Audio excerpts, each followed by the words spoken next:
I don't know why the mic was still muted. Hi, guys. Welcome to the show.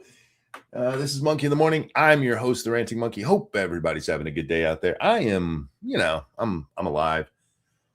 Had some rough days, but I'm here and we're going to talk about some stuff that's making me laugh. Kind of. Some of it makes me laugh. Some of it annoys the shit out of me. You know how it goes. Before we get into that, it was Digi's birthday. Digi, this one is for you. And a one and a two. Happy birthday to you. Happy birthday to you. Happy birthday, dear Digi. Happy birthday to you. Happy birthday, sir. Hope you had a good one. Really, really do. I don't know why I'm talking like this tonight. Over exaggerating some of my sentences and not doing anything on the others. I don't know. So, guys, I have an investment opportunity for you.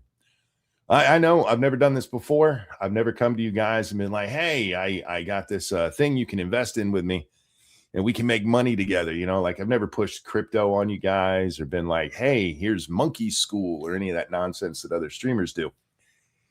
But this one is a surefire hit. Okay. This is a guarantee. It's going to make us all filthy, stinking, rotten rich, right? I'm going to make my own video game. And hold on. I know there's a lot of video games out there and they fail, but I've got the perfect idea for a video game. You guys ready? I'm going to make a medieval video game about sword fighting. We're gonna have some realistic combat. None of that wizards and sorcery shit. Just two people swinging swords at each other, and the strongest, fastest one wins. And we're gonna make the main character a short, little, ugly lesbian. Who wants to give me money for that? Who wants to make a medieval sword fighting game about a short midget lesbian who looks like she ran into every branch on the ugly tree and then her parents threw her up in the air and she hit the tree and fell through it again? Because that's exactly what happened. Not me making it. Don't get me wrong. I'm not actually making a video game. If anybody got excited about investing with me, find somebody much better to teach you how to deal with your money. But in this case, a brand new game dropped yesterday. Well, today actually. It's this gem right here, 1348 voto. I don't know what the fuck ex voto means. That's some Latin shit, I'm sure. Adibisi, thank you. You're correct to start when I just got off work and ready to drive home. Now make me happy. I will do my best. I will do my best. All right, so this is literally a medieval game about that right there is not a young boy. It's a lesbian. It's a lesbian who goes out in medieval times in 1348 to save her damsel in distress. I wish I was making this up. And I'll be honest with you, if that's all it was and the game failed, I'd probably laugh at it. We'd probably have, a small, tiny segment where I laughed about it. No, that's a boy. No, that's a girl. That's a girl. How come? Why, when they make these games clearly designed to, get lesbians to play, why don't they make a genre that they would like? Like, make a girlfriend beating simulator. You will get all the lesbians there. Make a game where you just make everybody around you miserable. There'll be tons of people. Tons of lesbians will show up for that because that's what they're interested in. I know lesbians like golf and softball and butch haircuts and flannel. You know what I've never heard any lesbian ever speak about? Medieval times. Not once have I heard some lesbian go, you know what I really like? Knights. I like chivalry and King Arthur. Never hear that shit. But for some reason, they are desperate to throw lesbians into medieval fantasy. And in this one, it's not even fantasy. This is medieval pseudo reality. It's supposed to be more, yes, a lumberjack simulator. Give them that. They'll play the fuck out of that shit. Why are you trying to get them to enter a space they don't want to be in? If okay, if you want to put lesbians in your medieval sword fighting game, right? They need to be hot lesbians that the main character gets to watch, that they get to, you know, hold the thread while they're scissoring, if you get what I mean. You know what I mean? Frank, thank you so much. There are definitely some lesbians at the Ren fairs. Okay, there might be one or two, maybe. I'll take your word for it. But it's just not something they're real known for.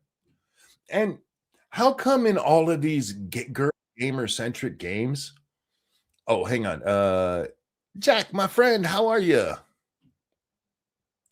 Jack? Hello. Hello, I'm having some technical issues. Just bear with I figured. How you doing, man? I've had better days. Oh, that doesn't sound very promising. On the other hand, that means maybe tomorrow could be better. No, I have to go to a wake tomorrow.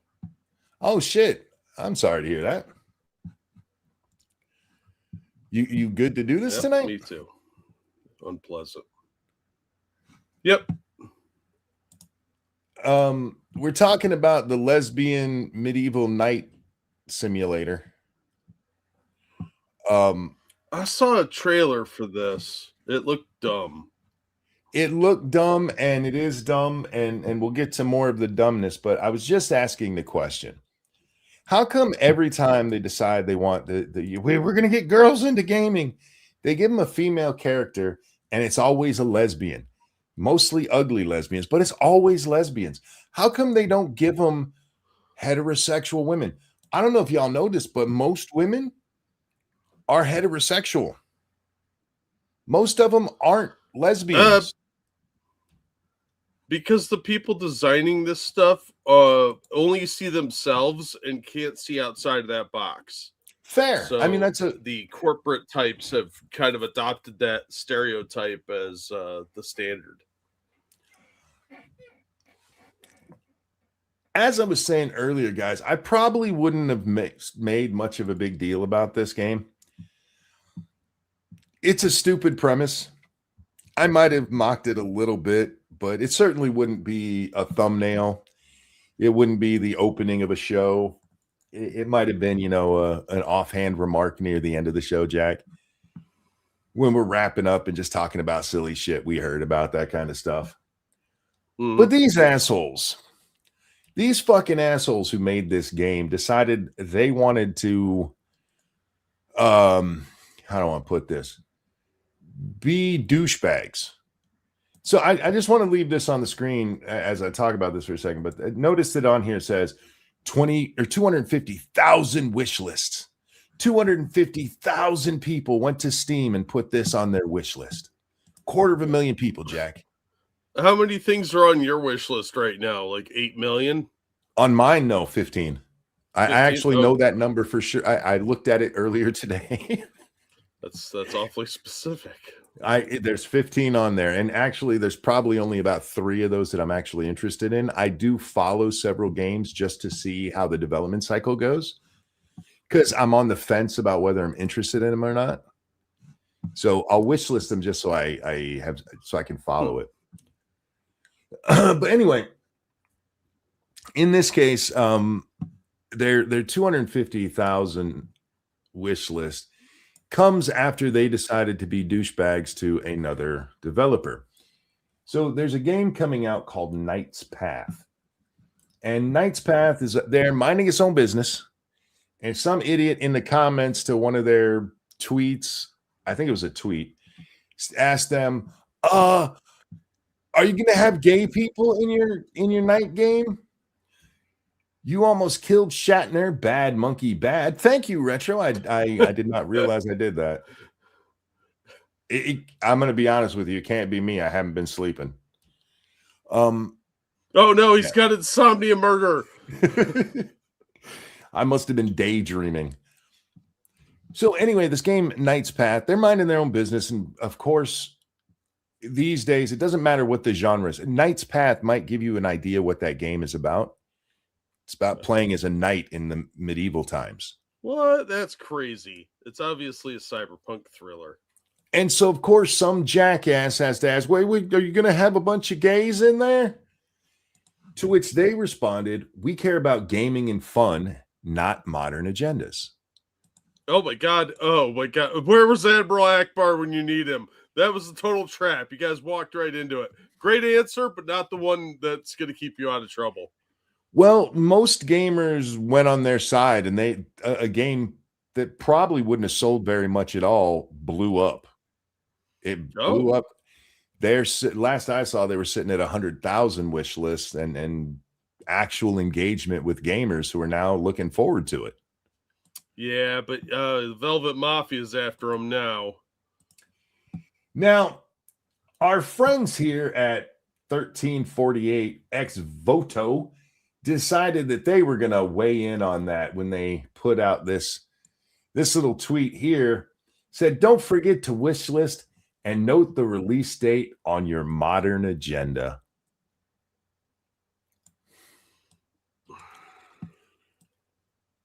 You know, wow. Way to lean into the meme. Yeah, and it's after this that they blow up to over 250,000 people wanting their wish listing their game. Well, that doesn't mean shit then. They asked people to do it. Well, they did. They got their wish list. But you know what wish lists mean in the real world? A whole lot of jack shit. Here, let me show you. I can actually provide proof of what it means. 427 sales.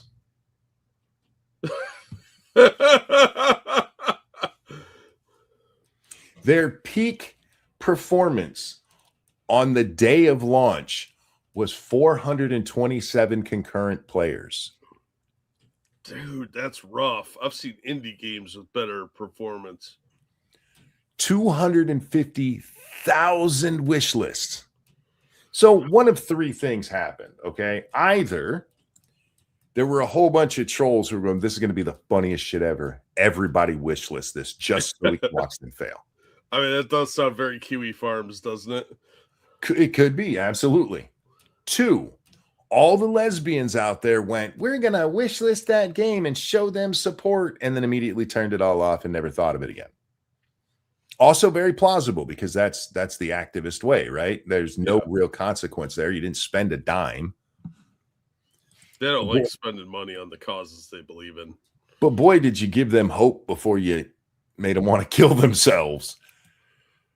And then the final, and I don't know how plausible this one. The other one is that it's very possible that the makers of this game thought that they could get other people to wishlist their game if they paid bots to bot their game for wishlisting.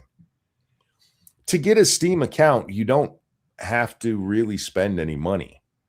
No. So you could bot the shit out of this. And look, the one thing we do know is that no matter how that was accomplished to get that 250,000, almost 250,000 of them didn't buy the game. That's kind of embarrassing. Yeah, especially as much as these people were pumping up that we got the 200. I mean, they even made a fucking graphic for it, for fuck's sake. I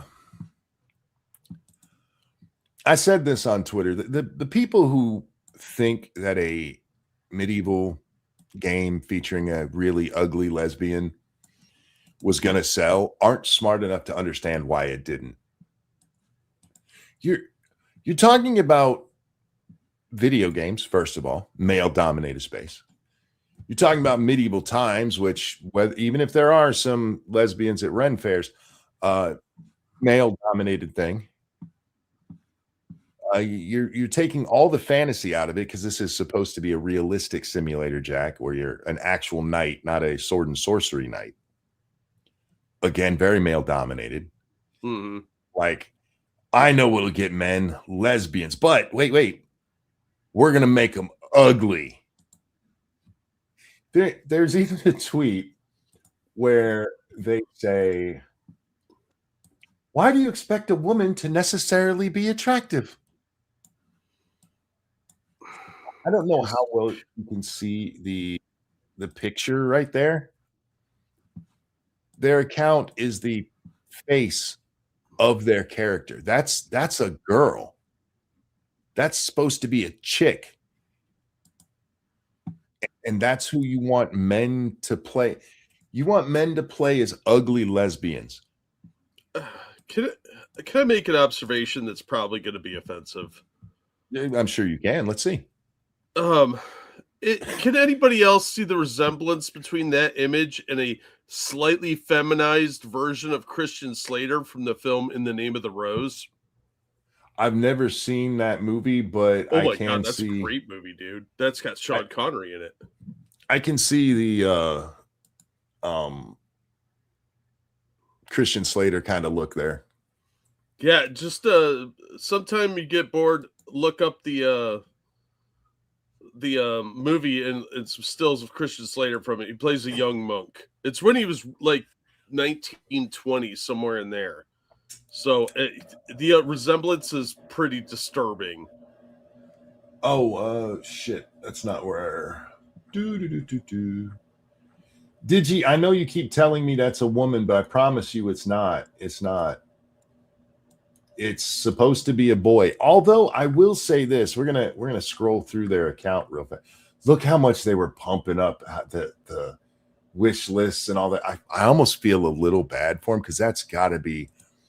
They even said at one point 250,000 wish lists means so much to us.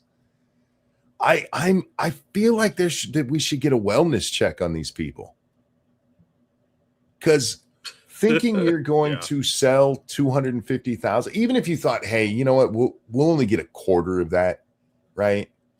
We'll we'll only get 65,000, something like that. That 65,000 sales at $30 a piece is a lot of fucking money. true. 400 and whatever, what was it, 427? 427 times 30 is a much, much, much, much smaller number. Dude, that's embarrassing. It's embarrassingly bad, indeed. But they kept retweeting people doing artwork for this. This is the artwork that fans were drawing of this. The person on the left is our little lesbian hero. That's a boy. That's a dude. But it gets even better Yeah, because there's other pictures where uh, I gotta find the one. Not I'm that a little one. insulted. They tried to use Art Deco Alphonse Mucho art, and that's disgusting. Yeah, that's a dude too. That's a dude. Yeah, look at the chin. From what I've seen in the trailers of the game and everything, these two lesbians are actually the Is that him or me? same.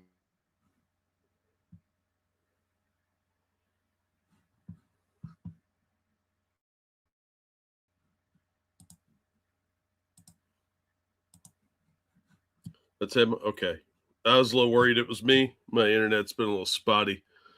Uh, probably should pay that bill.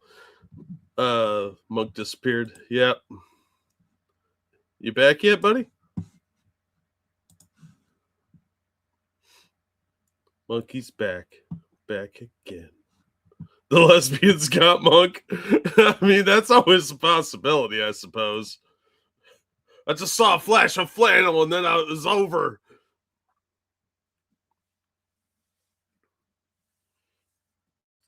Oh, what's up, chat? How you guys doing? Yeah, doing okay. Staying sexy out there. What's up with Bigfoot, Jack? I don't know. There's been a lot of Bigfoot sightings lately. The fuck, man. Oh, there you are. My internet like didn't die, but it still did. Oh shit, I forgot. We have a snowstorm moving in tonight. Oh, that's not good. Yeah, yeah, we're supposed to get an inch an hour. That's what she said. That's what she said. That's what she got too. But unlike our weather, it wasn't cumulative. Anyway, yeah, this is boyness. That's what this shit is. But they're like, no, it's a chick, and if you don't like it, you hate women. And it kind of reminded me because the bride came out and is tanking. And of course, it's gonna be it's men's fault because we didn't go see a angry woman's power fantasy. Oh man, the trailers made that look like it might be good, but they did. Man, so disappointing. But so predictable. Every time they give these women a chance, like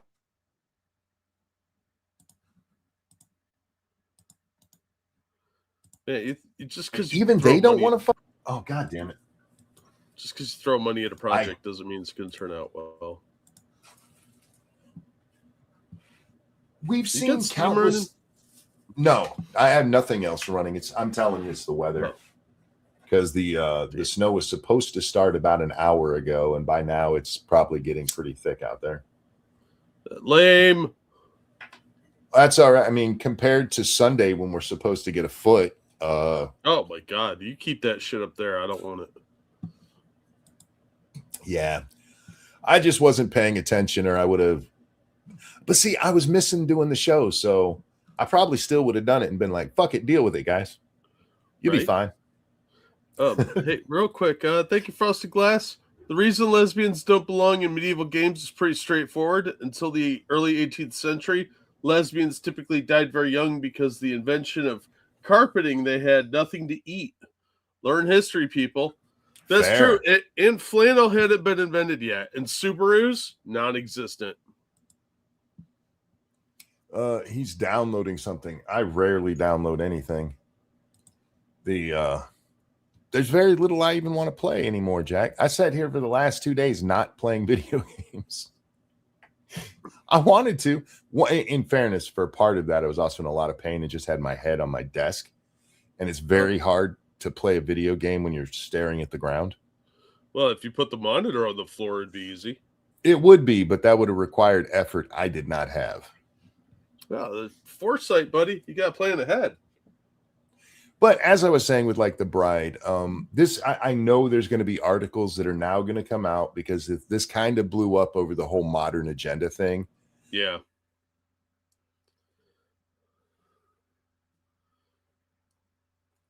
Well, I mean, does this really don't like the women's, and then she's not a pretty woman. When are these fuckers going to learn? You know what would really sell well? And there's going to be people who disagree with me, but I promise you.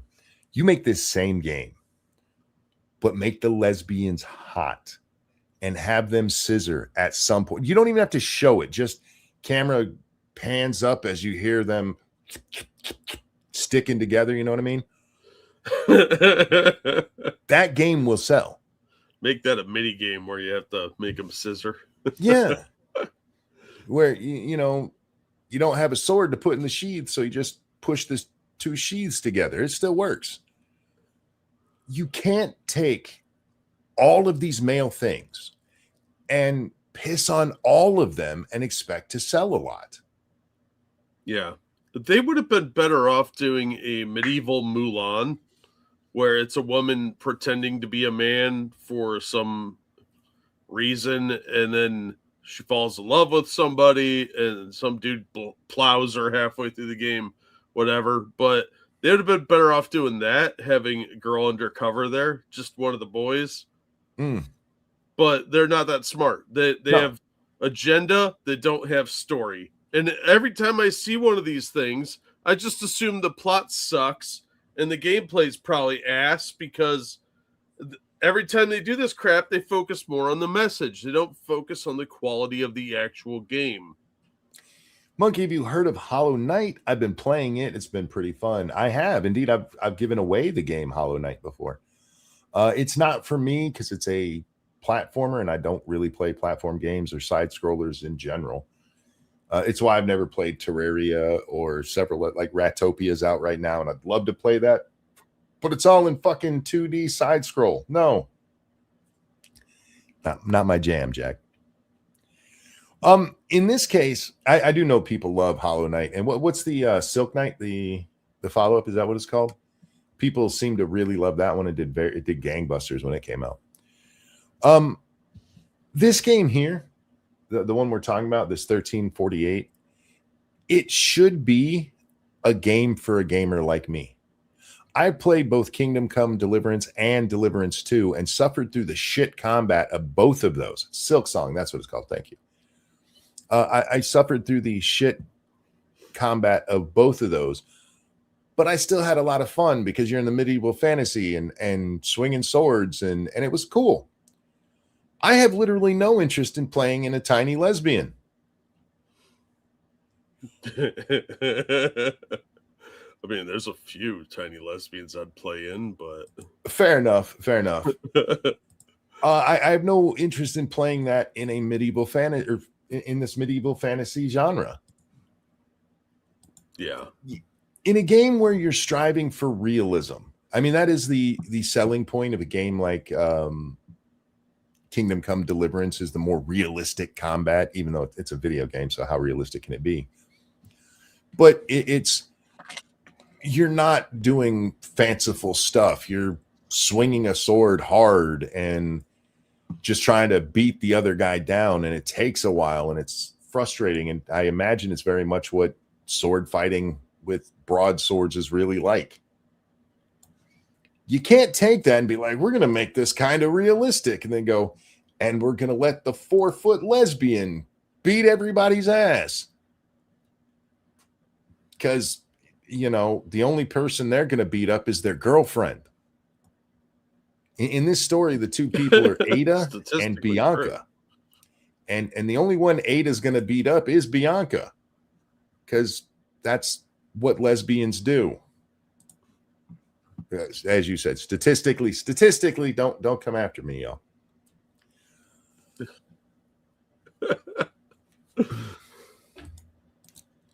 Make a game for the people you want to buy the game. If you want lesbians to buy your game, you're going to have to make it about something else. You're going to have to make it. Do lesbians even play video games? I mean, besides, you know, Twitch lesbians. Wink, wink. We went down on each other once at a party. In our 20s, we experimented. Yeah. Is there a game called Flannel Quest? There should be. But see, you can't make a game like that, and especially $1 billion idea. You can't make a game like that and try to sell it to lesbians, because lesbians have no sense of humor. You know what I mean? That's true. I do know several. If you make the lesbians that hate me, the anger simulator, you could probably get them in on that. Yeah. You know, where you just go around and beat women and bitch about your dad. You could probably sell that to lesbians. But nothing that's humorous or fun, because, I mean, they're lesbians. Hashtag not all. When you're selling something, Jack, what you want is a very stable audience. It doesn't have to be a giant audience to make a lot of money. If you sold 10,000 games on Steam for $30 each, that's $300,000, and you walk away after you give Steam their cut with about $200,000. And that's just 10,000 sales. It's not bad, right? No. So you don't need a massive. There's actually a Karen simulator. Actually, I own it. I believe Satsu got it for me.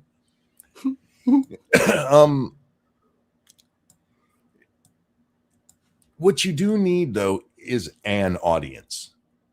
You can't go out of your way to make something for literally nobody and expect it to sell.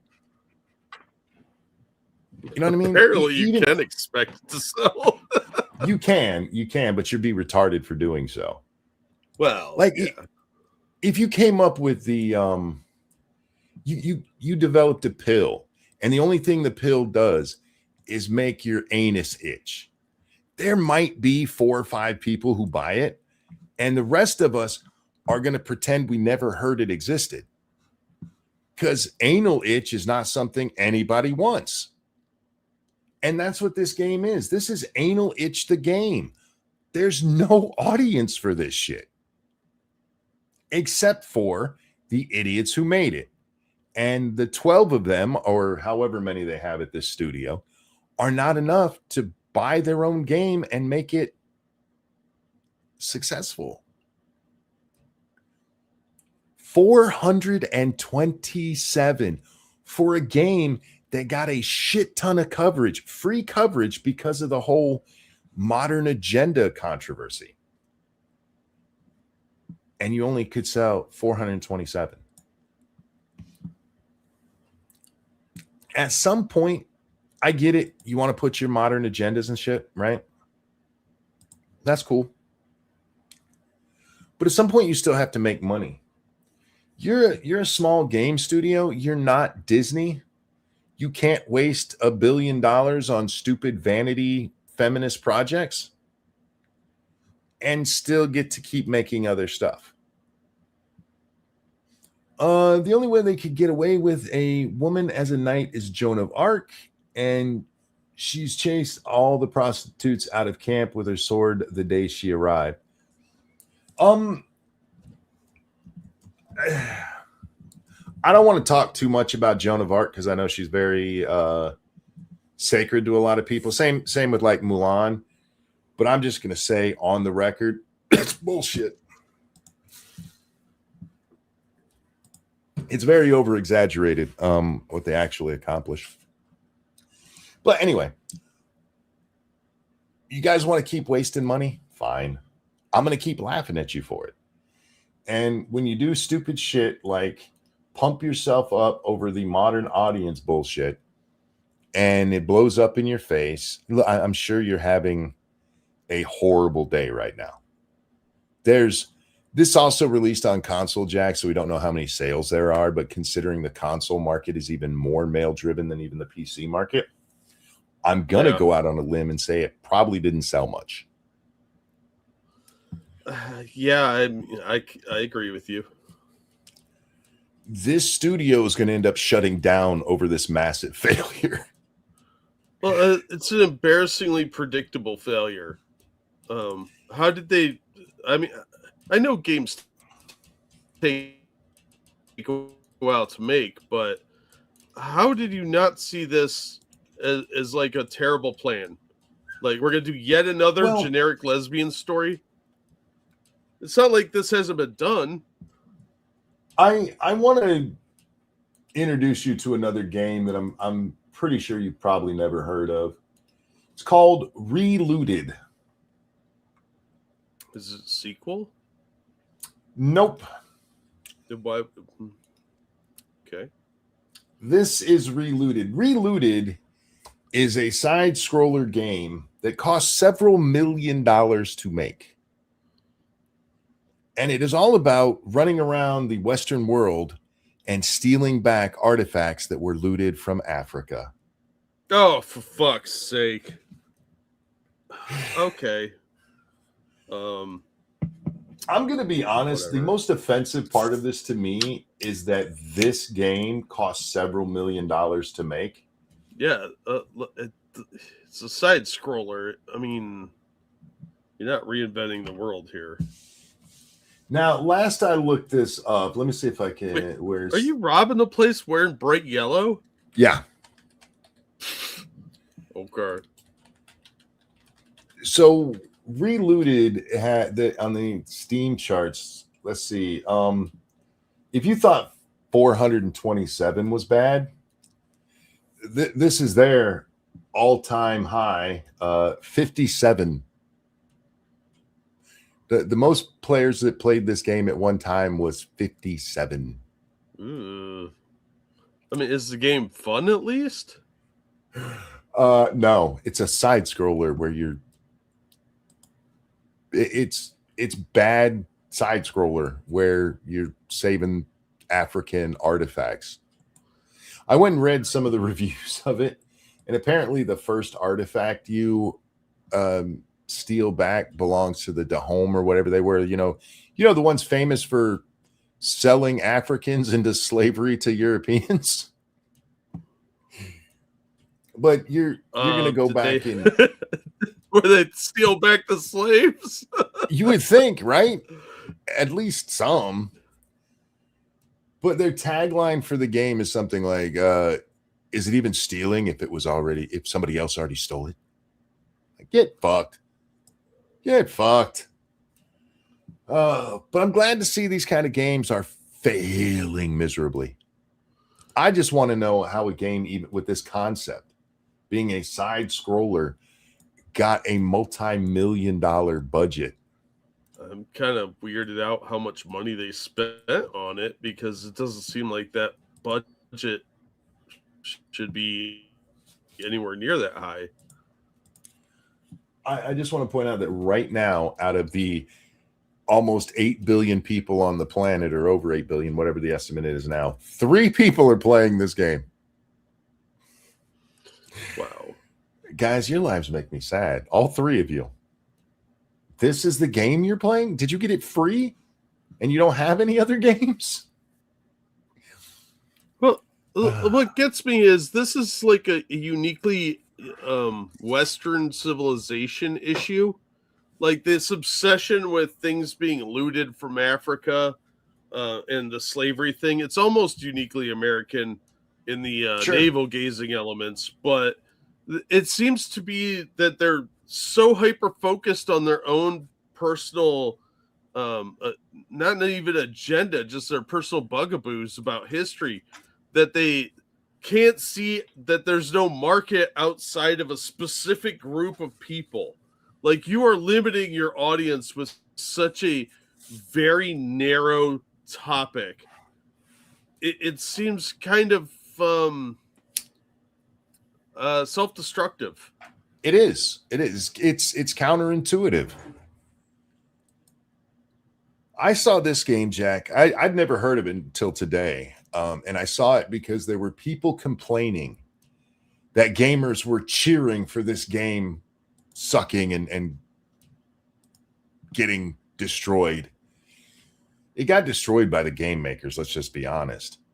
But they're like, how dare you celebrate that?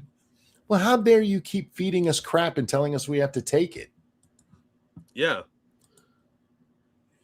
Look, I know there's a lot of talk in the gaming industry, like, oh my God, so many people in the gaming industry have lost their jobs. And I see shit like this and I'll go, yeah. Well, why wouldn't they? They're bad at what they do. Part of a lot of the firing comes from 2020 when they way overhired because, like, we'll make games forever. Everybody's just going to play games all the time. Because people actually thought the pandemic was going to, last forever. But a bigger part of it is that these guys are just not making fun games anymore. There's a new shooter out called Marathon, Jack. I talked about this the other day. And from what I hear, it's not a bad game. It's just not exciting at all. And there's nothing to write home about. But it's from Bungie, the people who made Halo. So everybody thinks it should sell millions of copies. And it's made by the folks who made Apex Legends, which is that game did gangbusters, Jack. Yeah, but those were good games. Well, as I talked about the other day, didn't I talk about this on stream? The reason the people left the company that made Apex and made their own company, I'm not kidding you, is because Apex did really well and they didn't share all the profits with everybody. So they made their own game company where they're going to share all the profits. And then they're going to go out of business because they're not going to have any money to fall back on. Was that Marathon? No, that was a different game. If you don't reinvest in your company, you don't have anything. It wasn't Marathon. Whatever. I'm confusing Marathon with that shooter that failed, guys. And I'm sorry, Jack. My internet is clearly the problem here. We keep talking over each other, guys. It's going to happen all night. Just settle in. Just settle in. Sorry. Marathon. No, don't. It is what it is. Marathon was supposed to be a Destiny replacement. The thing is, you don't need to replace Destiny. The game, not the other one. High Guard, thank you. High Guard is the game I was thinking of. And that game, Jack, has already shut down. I nailed it. I said High Guard. And that is the one. High Guard is it's already failed. It actually closed up shop completely yesterday. The game born out of communist. Yeah, because it was born out of communist stupidity. That was their whole goal. It wasn't to go out there and make a great game. It was to go out there, make a lot of money, and share it with everybody on the team, because that's what the other companies should have done. Marathon is just not doing as well as they wanted it to. So I apologize for the mix-up there, guys. But the whole reason for this, it wasn't even, hey, we want to make a successful company. It's, we want to be dirty commies. That's the goal behind their game company. Well, and imagine it didn't work out. We're all shocked, but the entitlement of a lot of these developers is pretty staggering. They expect you to buy it to support their agenda. Yeah. They don't just expect it, though. They almost demand it. Well, they do. Like going back to Bride, there's women out there complaining, men should go out and see this. We saw this with the WNBA. Like, there should be more people attending the game so the girls can make more money. I am not the audience for that. Yeah. Take that up with your bitches. They're the ones who should be paying. You want to make a successful game for women? Redo the Barbie horse equestrian rider, I think it was called. It was a PS1 game. I was a fucking champ at that game, by the way. But women love that shit. It's got ponies, it's got Barbie, and you get to do a little dressage and a little bit of trotting and showmanship. It was a very popular game. You and my daughter played the same game. I know. But I have excellent taste in video games because I don't play many. Here's the thing. There's already plenty of successful games for girls out there. A lot of the gotcha games are largely female audiences. The puzzle games, largely female audiences. Yeah. Play to that crowd. You would think so. You want to make your game popular with women or increase the popularity. Let them play dress up in the game. Yeah. My wife, when it came to like grinding for shit in WoW, way more dedicated than I was. I got bored with it really quick. Oh yeah, it's stupid. But one of the things that made her grind so much was so that she could dress her character how she wanted to. Yeah. I threw on whatever the fuck was around me. Thank you. What does that say? Some late guy 190. Thank you. Or am I reading some late guy? I don't know what that L190. I'm gonna fuck that up. What is that supposed to be, Jack? I don't know. I can't see it. I tried Marathon and was just annoying and convoluted. Why did I need to go through bullshit tutorials just to play the main game? I don't need training wheels. Well, that's a modern thing. Oddly enough, a lot of games that really could use a tutorial don't have them or don't have a very good one. But I've never played a shooter that doesn't have one. And it's like, okay, I press E, F, WASD, maybe Control, and I click my mouse. What those do sometimes changes a little bit. Like sometimes E is interact and sometimes F is interact. But for the most part, if you played one, you've played them all. Yeah. Oh, it's Long Island 1990, you said. Oh, gotcha. Okay. All right. Yeah. Now, one thing that bothers me is if your game mechanics are different, that's fine. Then the tutorial is helpful. Like, what's that one where you're at the mall and you're the photographer and you're fighting zombies? You know what I'm talking about. Dead Rising. Oh, I have played Dead Rising, but only like one. I didn't play very much of it. Okay, I get you. The mechanics on that for combat are very, very different than most games, and they're a little clunky. But that game, I needed the tutorial. But your average shooter, you don't need a tutorial for. They're pretty straightforward because they'll kind of mimic Call of Duty a little bit, let's be honest, or Yeah. Halo. So you can adapt fairly quickly, usually within the first level. But unless it's some freaky thing where you're holding down like L2 and X and then L or R1, I don't really need that. Even I don't need that. I am a filthy casual who hasn't played a video game since my brother was still alive. So it's been 4 years at least. I play video games all the time, and I sometimes do need tutorials, but I play a lot of city builders, and strategy games. So they make sense in those, but shooters, while it doesn't count for a lot, especially live service games, it doesn't count for them because they tend to be free. I do believe that a lot of tutorials are purposefully there to keep people from being able to get a Steam refund. Yeah. No, all tutorials should be short and to the point. Yep. Telling you the basics and then move on, especially shooters. That's a 30-minute tutorial tops. You basically play the first level like as a training simulator or something, and then you're good to go. Unless you're playing fighting games, you need more inputs. Yeah. I don't play fighters though. I suck at them, so I don't really play them. I like fighters, but I also suck at them. Real quick, thank you, Adabisi. Jack has gay taste in video games. F word. Yeah, look, I have never claimed to be a gamer.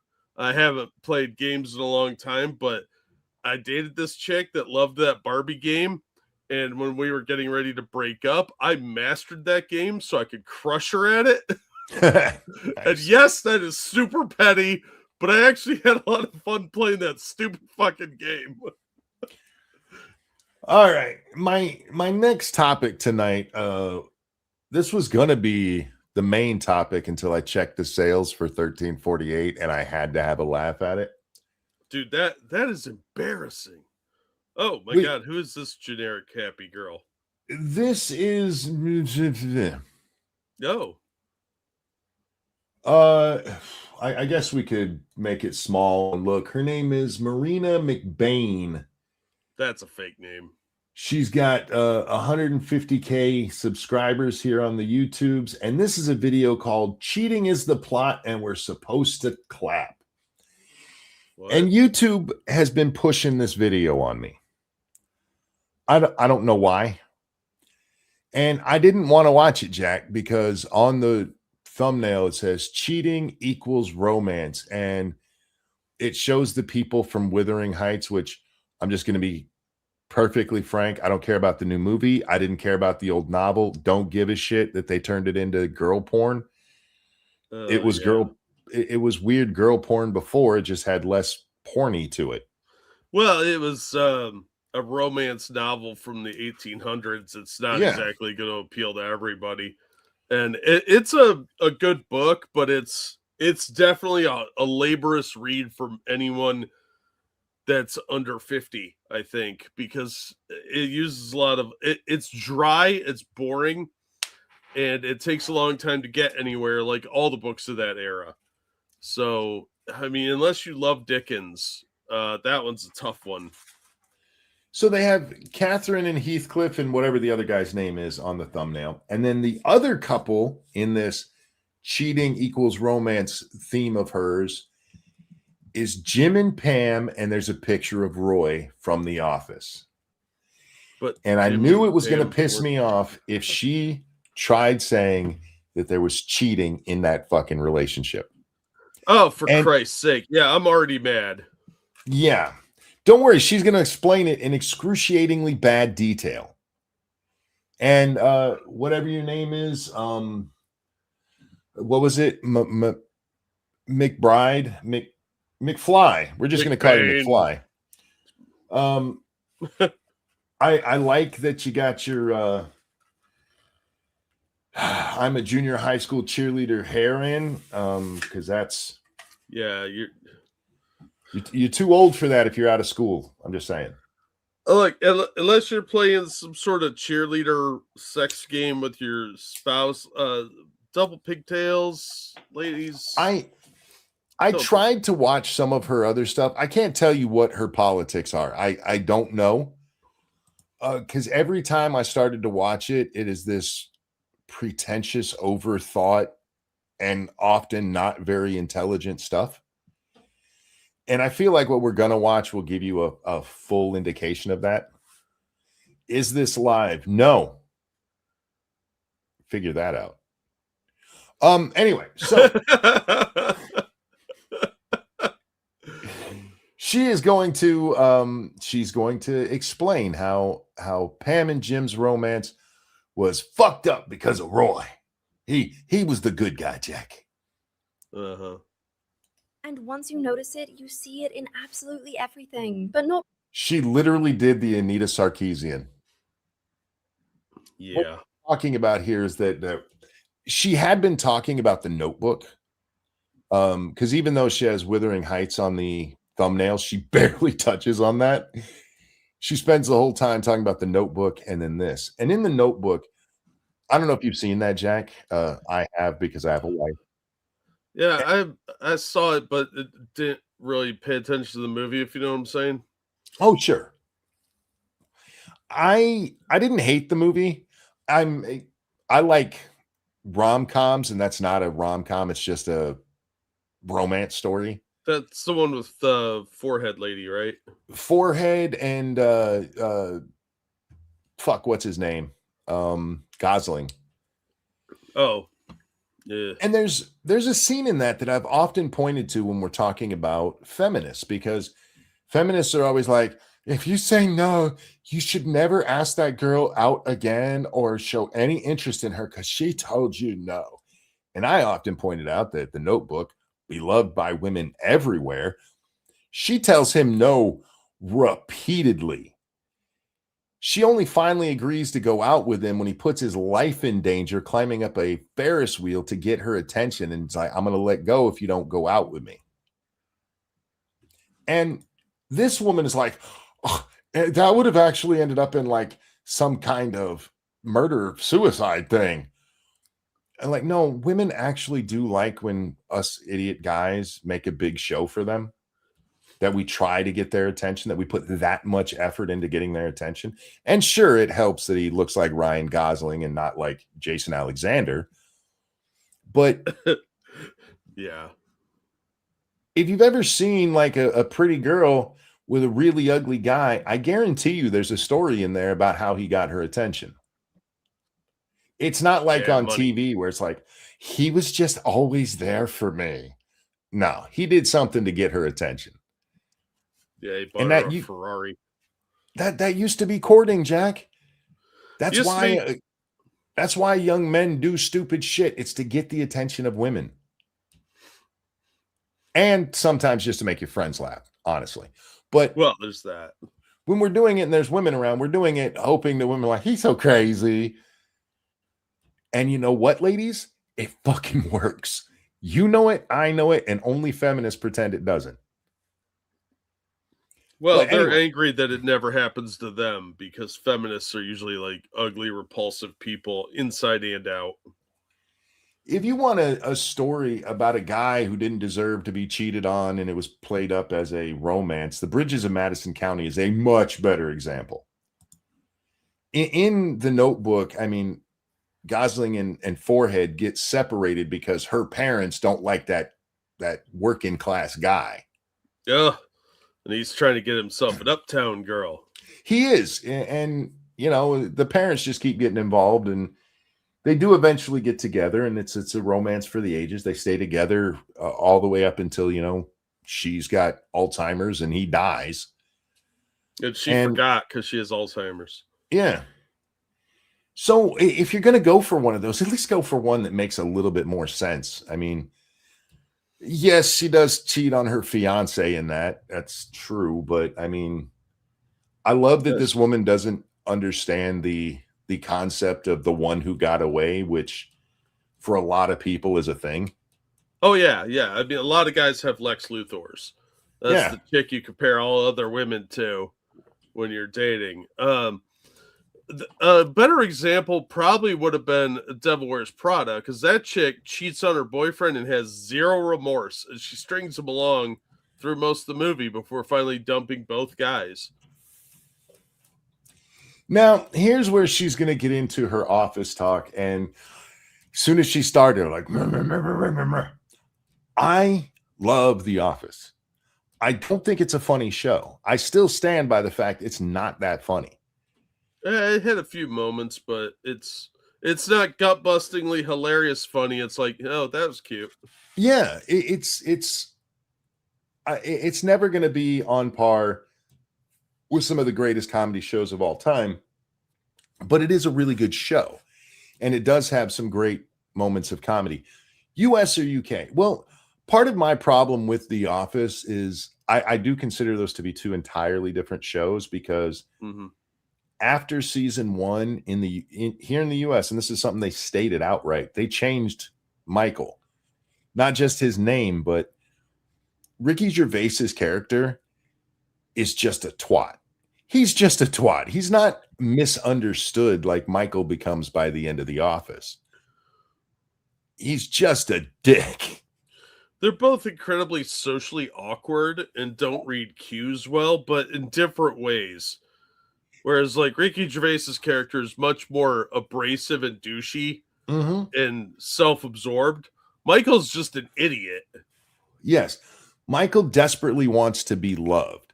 Yeah, he's And hunting acceptance. yes, constantly. And we get scenes like the one where they show him as a kid when he was on some kids TV show, and he says he wants to have a bunch of kids because then they'd have to be his friends, and it's so sad. Yeah. He actually has several human moments like that where I don't think you really got any of those in Ricky Gervais's character. Well, and that show wasn't on that long because they're short seasons too, Yeah. and it was on a few seasons, and then like a movie or something where they kind of wrapped up the secretary storyline with the Pam and Jim storyline. I forget the characters' names in the British version, but I haven't seen it in like a decade. They're British, so it's probably something like Ian and Ugly Bucktooth Bitch. Yeah, like Dwight's Yeah. character was Gareth. I don't remember anybody else's characters. But look, they both had good acting and good writing. They're just very Mhm. different things, and there's a lot of cultural differences that if you don't watch a lot of British TV or know enough about the UK, you're going to kind of miss out on the dry humor that they're trying to go for and what they're doing. So it's going to be kind of boring. And it's not even neither show is terribly hilarious. They're just well written, interesting ideas, and they Yeah. have some funny moments, but they're not belly laughs for most people. But to answer the question that was asked, in this case, we're talking about the American version, because we're talking about Jim and Pam, and they Yeah, did have sorry. different names on. No, I was Yeah. the one who didn't answer it outright. Yeah. So she is talking about the American version. All cheating in romance movies looks dramatic. Sometimes it's just a little emotional shift. Because there is a sneakier version of this trope. Emotional cheating. To fully explain this one, we're gonna talk. She needs to fully explain the concept of emotional cheating. Is she blowing us a kiss right there, or No, I will give her this. For being British, her teeth aren't bothering me. yeah? I mean, not yet. You haven't seen a Not full yet. look at them yet. Talk about one of the most popular sitcom shows of all time, The Office. More specifically, we're gonna look at Jim and Pam's relationship, which a lot of people consider to be built on cheating. This again. Then they're retards. Yeah, those are people that didn't watch the show. Some late guy, thank you. Michael in The Office was dumb for sure, but also lovable and wholesome. And, he was genuinely caring. He was. He doesn't start that way. If you go back and watch, it's not probably until mid-season 2 that he becomes much more likable. He's pretty unlikable in season 1. It's his social ineptitude that kind of keeps him from being somebody that people respect, because he he's not a smart person and he's socially awkward. So it kind of makes it so that his caring comes off as weird and annoying. And he's way too involved in other people's lives because he's kind of a depressed person and had a lot of issues in his life. So there's a lot of depth to that character. And the fact that he is so fucking annoying is sort of charming in a way if you're not involved in someone like that's life, because when you're in that situation, you find them insufferable. Yeah, oftentimes Michael tries to do the right thing, he just doesn't know how, and so he screws it up. And it's usually because he's socially awkward. He means well, but he's not able to communicate what he wants or is trying to do, or he just guesses and he's not that smart, so he makes a lot of blunders. Oftentimes he doesn't seem to understand why what he did was out of place. But because his intentions were good. Thank you, some late guy. Thank you, Frosted. The best. Oh, hang on, that's going to be a longer one. I got to come over here to read. What's up, AP? How you doing, my friend? Woo, AP Raid. Well, I'm waiting for this to come up. My internet is shit tonight, guys. Sorry about that. The best chick flick romance movie is Remember Me from 2010. I know absolutely nothing about the plot, but it ends with Robert Pattinson waiting to meet the girl in one of the Twin Towers on 9/11. Best ending ever. Wow. I've never heard of that film, but holy shit. Yeah. All right. Anyway. And it is going to be very controversial because everyone loves Jim and Pam. I love Jim and Pam. If you would have asked me a year ago if I thought their relationship was morally wrong, I would have said hell no. And you would have been correct. Yeah, I'm not seeing what she's trying to claim here. Like, where are these dum-dums that are saying this? I knew exactly where this was going. One, she says emotional cheating, which, by the way, they weren't emotionally cheating. They were friends. Jim develops feelings for her. She clearly has some for him too, but she is dedicated to that idiot she was dating. Yeah, well, there's that whole sunken cost fallacy that a lot of people get involved in. For those of you that don't know, that's a gambling term where I'm due to win here eventually. Yep. I've invested so much money I can't pull out now. No, cut your losses and run. Sometimes just have to walk away. All right. After rewatching the show this year, my opinion has completely changed. What happens in that show is absolutely unhinged, but it just goes to... And I hate that this twat did this right here. She starts off showing the scene where Pam tells Roy, this is after they've gotten back together, that she kissed Jim one night, and he freaks out about it. This happens way after any of the emotional cheating bullshit. And the reason that it happens is she tells him that in order to, have a good chance, we need to be open about everything. And then she tells him what happened. And he gets rightfully mad about that because it's fine to get mad that your chick cheated on you. But first of all, it was just a kiss. They didn't hump or anything. They didn't even rub each other's crotches. Weren't they broken up by then? No, she was still engaged. Well, Jim kissed her. She didn't kiss well, him. She does kind of put her arms up around his neck. That's because, he had already started kissing her, and she does have feelings for him.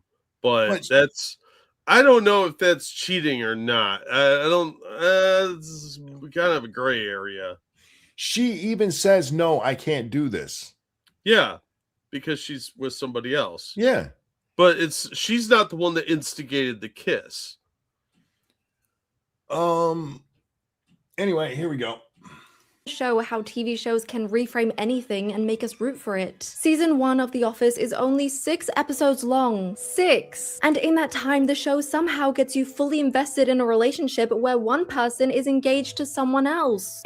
Because we can see how much they belong together, how well they interact with each other. Yeah, they have chemistry. What a complete twat Roy is. Yeah, and obviously they have a good working relationship. They are friends, and he clearly has feelings for her that she seems oblivious of. They have amazing chemistry as actors too. Yeah. And it comes across as real chemistry between the people. And that helps in getting that whole thing across. Yeah. In season 1, and actually throughout their relationship until they break up, there's not a single point in The Office where Roy puts Pam first. Oh, no. It's quite the opposite most of the time. She even tells the story of their first date where this motherfucker left her at a hockey arena. Yeah. He forgot his date on their first date.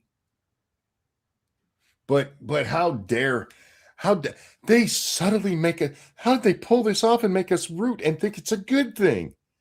Well, because we could all see where she should be. That's why.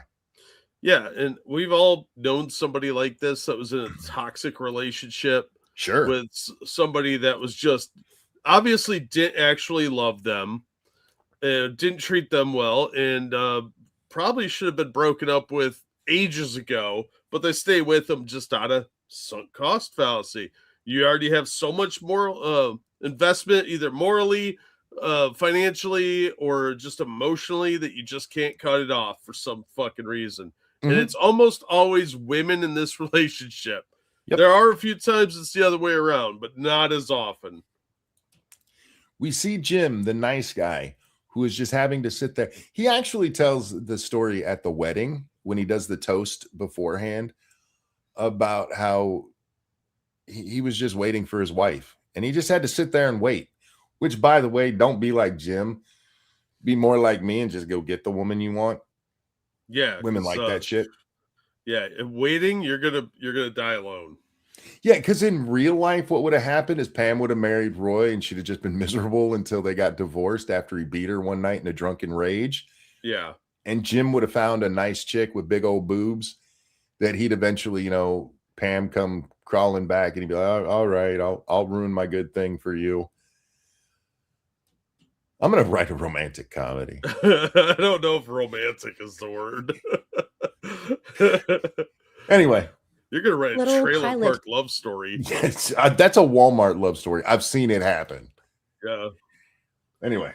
Jim tells us that he has feelings for Pam. He's always hanging around her desk. He's always trying to make her laugh. Does Jim tell us in season 1 that he has feelings for Pam? I don't remember. I think he denies it, but it's pretty obvious because he gets all uncomfortable whenever the crew asks him about it. But it's pretty obvious that he's got a thing for her.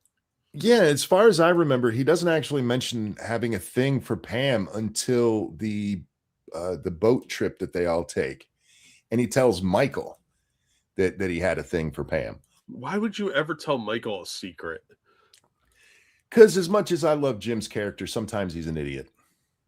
Yeah, well, that's accurate. Yeah. Yeah, it's pretty obvious Jim has a thing for it, but he also likes screwing around it at work, which who doesn't? Mm-hmm. I mean, these are all exaggerated personalities of people that you do encounter in offices. You got like the uptight guy, and you got the idiots that are in charge, and you've got the fun people. But yeah, it's obviously like screwing around and pranking people, and they have a office relationship.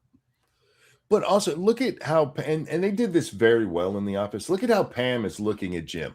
Who doesn't want a woman looking at you that way? Oh, no doubt. Smiling with that twinkle in her eye because of you.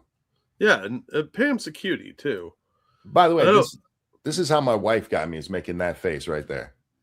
Oh yeah, that face will get most guys. Yeah. I don't normally go for white women, but Pam would definitely make the list. I live my life to make my wife make that face. Oddly enough, more people around us make that face at me than she does, because she's usually rolling her fucking eyes at me. But I get that a lot too from people on the street. I don't know why. It doesn't stop me from trying. Anyway, here we go. just super flirty vibes. And for the most part, this is all done in a way that could be passed off as, oh, they're just good friends. But then you have the lingering looks, the grabbing hands, the play fighting. And it's not just Jim. Pam clearly plays into this dynamic as well. There's even a moment where Jim briefly starts dating someone else and Pam gets weirdly distant and jealous, which is Yes, because again, they clearly had feelings for each other, but she was still dedicated to that asshole she was with. Yeah, and that's not necessarily toxic or emotional cheating, rather. Sorry, I was typing. But you can be attracted to someone without acting on those feelings or getting heavily invested in it. Yeah. That's called loyalty or maybe monogamy. I can't talk. Shut up. I'm a giant flirt. It's a wood. I'm a giant flirt. And if people read into that, they were wrong. But she realized that all of Hollywood is about cheating, so she has to point out this. I wish I could just put on some high school pigtails and get a ton of people watching me. You don't know you can't, monkey. That is fair. Do your makeup right, get a good filter, and hide your British teeth, and you'll be all set. not the reaction of someone who you see as just a friend. Quick background information, Pam's fiance Roy actually works in the same office building, just in the downstairs warehouse. And look, I know this is going to be a bit of an unpopular opinion, but Roy is not a villain. He's not. He left her on their first date. He kind of is a villain. He's a foil, if at minimum, but I think he is kind of a villain because the guy's a douchebag through the entire series. Yeah. Like, until that apology episode, there's really no redeeming of Roy at all. And even that is minimal at best when he says he's sorry to Jim. Yeah. The guy, he looks like the kind of guy that was a piece of shit in high school and never grew out of that. Probably has a drinking problem. Well, I mean, after they break up, he gets a DUI, remember? Yeah, that's right. Yeah. All right. Yeah, he looks like the kind of guy that like his first response would be violence to most situations because he's a bully and he's a douchebag. And that's the character that they developed. He's not a good person. We see that in the basketball episode. Yeah. He takes a cheap shot at Jim when they're playing. Yeah. All right. Anyway. Abusive, he's not cruel, he is just a really bad boyfriend. But isn't that a kind of cruelty to be a bad boyfriend? Well, it's amazing. Ditching your date is being a bad boyfriend. She says that he's not abusive. She sees emotional cheating, but she doesn't see emotional abuse. Yeah, that guy is like the definition of emotional abuser. He puts guilt trips on her. He tells her when she can and can't go places, and he sticks her with all kinds of like, oh, I'm not doing that. He doesn't even show up at her art show. No, he does show up at the art show, but remember, that's after they get back together. Did he show up at the art show? I remember Michael showing up. Michael and him are the only. Well, actually, Oscar shows up too. Those are the only three who show up. Oh, okay. But in the very first, it's the very first episode, I believe, where Jim is trying to set it up so that Pam goes out with everybody, and she goes, "Hey," Roy comes in, and she's like, "Hey, we're going out." And, nah, we're going home. Let's just go home. And she tucks tails and just goes home because that's what Mr. Roy decided needed to be done. Yeah. There is no part of any of the first two seasons of The Office where you get that Roy actually likes Pam. No, she's there for his convenience. It's not love. Man, I would be all over that if I wasn't dating Pam. We're not dating, we're engaged.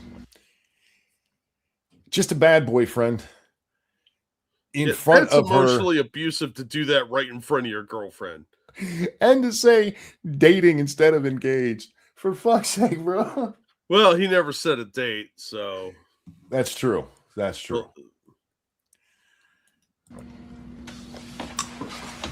Yeah, I never used to tell Pam how nice she looked, except if she asked. And once at our senior prom. The show frames him this way on purpose, keeping him flawed enough so that we can convince ourselves that Pam deserves better. Is he No, they're keeping him this way because that's his character arc, sweetie.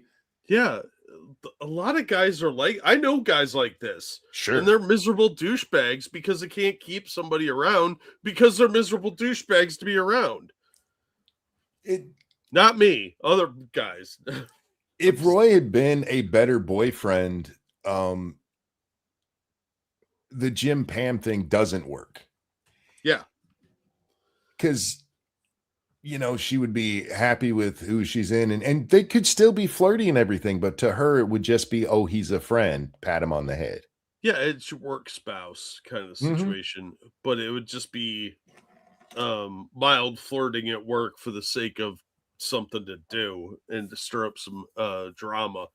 But it wouldn't be anywhere like the situation develops into. Like, you have to look at the whole series to see the story arcs of these characters.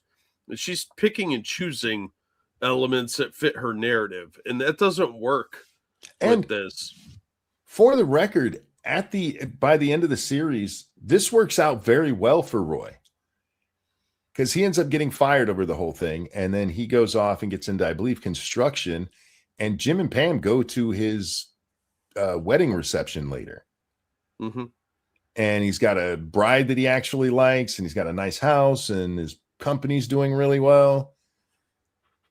the perfect boyfriend? No. But does he deserve what's coming to him? Absolutely. Yeah. Absolutely. He was being an asshole, and you don't want to be in a relationship with an asshole. Why would you? I don't understand the mentality at work here. Gentlemen, if you're listening to me right now and there's a girl in your life and she's with some douchebag that's like Roy, and you guys have the chemistry that Jim and Pam have, do not be like, oh, well, they're engaged. Fuck that. They ain't married yet. You go after her.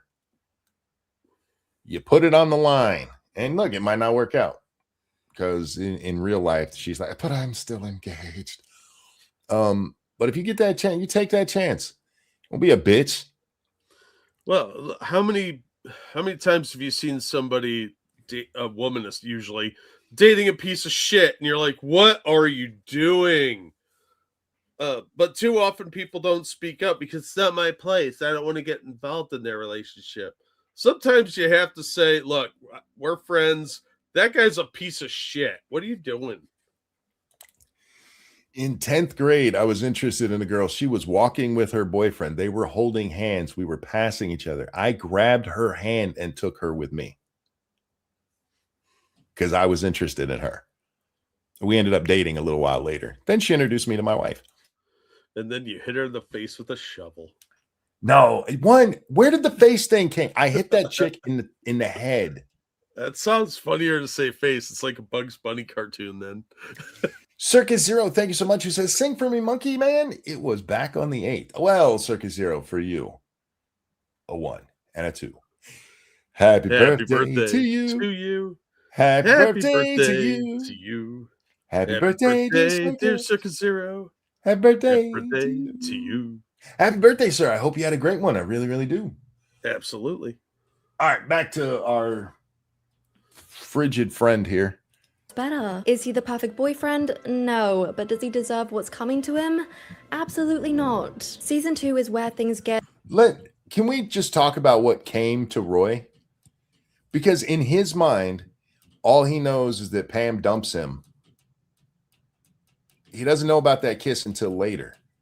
Yeah, it's significantly later. Like, time-wise, there was several months in between them breaking up and getting back together.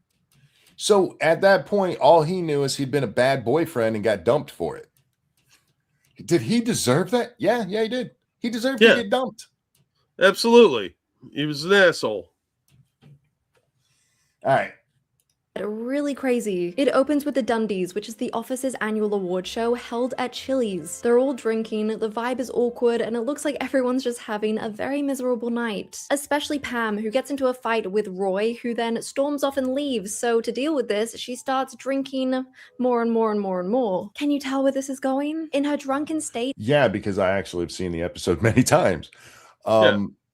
Everybody's miserable because the drinks aren't free like they normally are. And Michael had told everybody to bring their spouses. So now not only are they paying for their drinks, they're paying for all of their food. Roy and Daryl decide they're leaving, and Pam doesn't want to. And for the first time, she stands up for herself and says no and says she's staying. And then, yes, she starts drinking. And what happens? She kisses Jim on the lips, which is crazy. I completely forgot that this even happened. The show. Yeah, drunk chicks never do that. That's clearly a sign of cheating. Yeah, drunk women will kiss a fence post if it looked like it was going to make them happier. Hey, it wasn't even a tongue kiss. It was on the lips, but come on. Yeah, a lot of my female friends, when they get drunk, they would kiss me. It doesn't mean anything. They sure it's a as hell drunk didn't white want to girl fuck kiss. me. Come Yeah, on. I mean, lesbians will kiss you. That Yeah. doesn't mean anything. It's a kiss. It doesn't always mean romance, okay? Like, let her talk. Oh, you're new around here, aren't you? Welcome to the show. And no. We make every frame of pause look like pussies. Indeed. He brushes it under the rug. As the show goes on, the two of them get closer and closer, which leads them to cross a few awkward boundaries that I will never get out of my brain. Oh my god, hey, put me down. Hey. I actually can't even look at that scene. It gives me they cross some awkward boundaries. That's kind of the point of that scene. Yeah. Is Jim is just playing around with her, but it gets to a point where she's like, no, that's enough. And he doesn't stop immediately. And the point of that wasn't that they got two boyfriend, girlfriend there. It's that he crossed that line.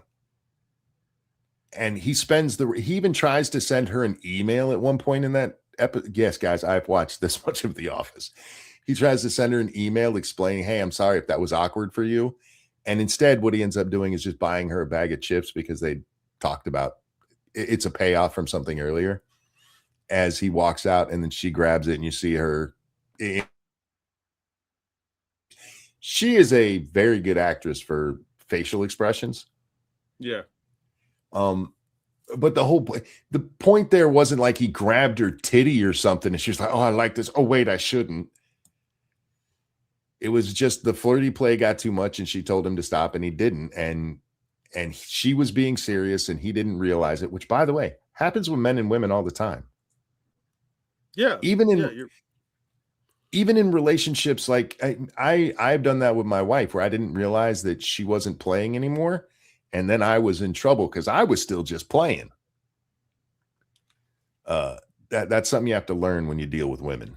They stop playing before we do. Yeah, they're like cats too. Like it could be a real quick shift, and next thing you know, you're getting your eyes scratched. You're assessing The Office. We're not necessarily assessing The Office. We're assessing this chick's take on The Office, and specifically Jim and Pam's relationship. So. Yeah, because she's kind of dumb. But it goes on to say, but not the original. We talked about the original earlier. So much secondhand embarrassment. Anyway, we eventually get to the moment the whole show has been building up to, the season 2 finale. Basically, Jim pulls Pam aside and tells her he's in love with her. Not I have feelings for you, not I think we should talk. No, he tells her he loves her. Cunt. How dare he be honest about his feelings? Yeah, what kind of man expresses his feelings to a woman? Ugh, ew, gross. He didn't say we need to talk like a fucking woman would. He says I love you because that's what he. The way she plays that up is how this is such a bad thing. Like, really?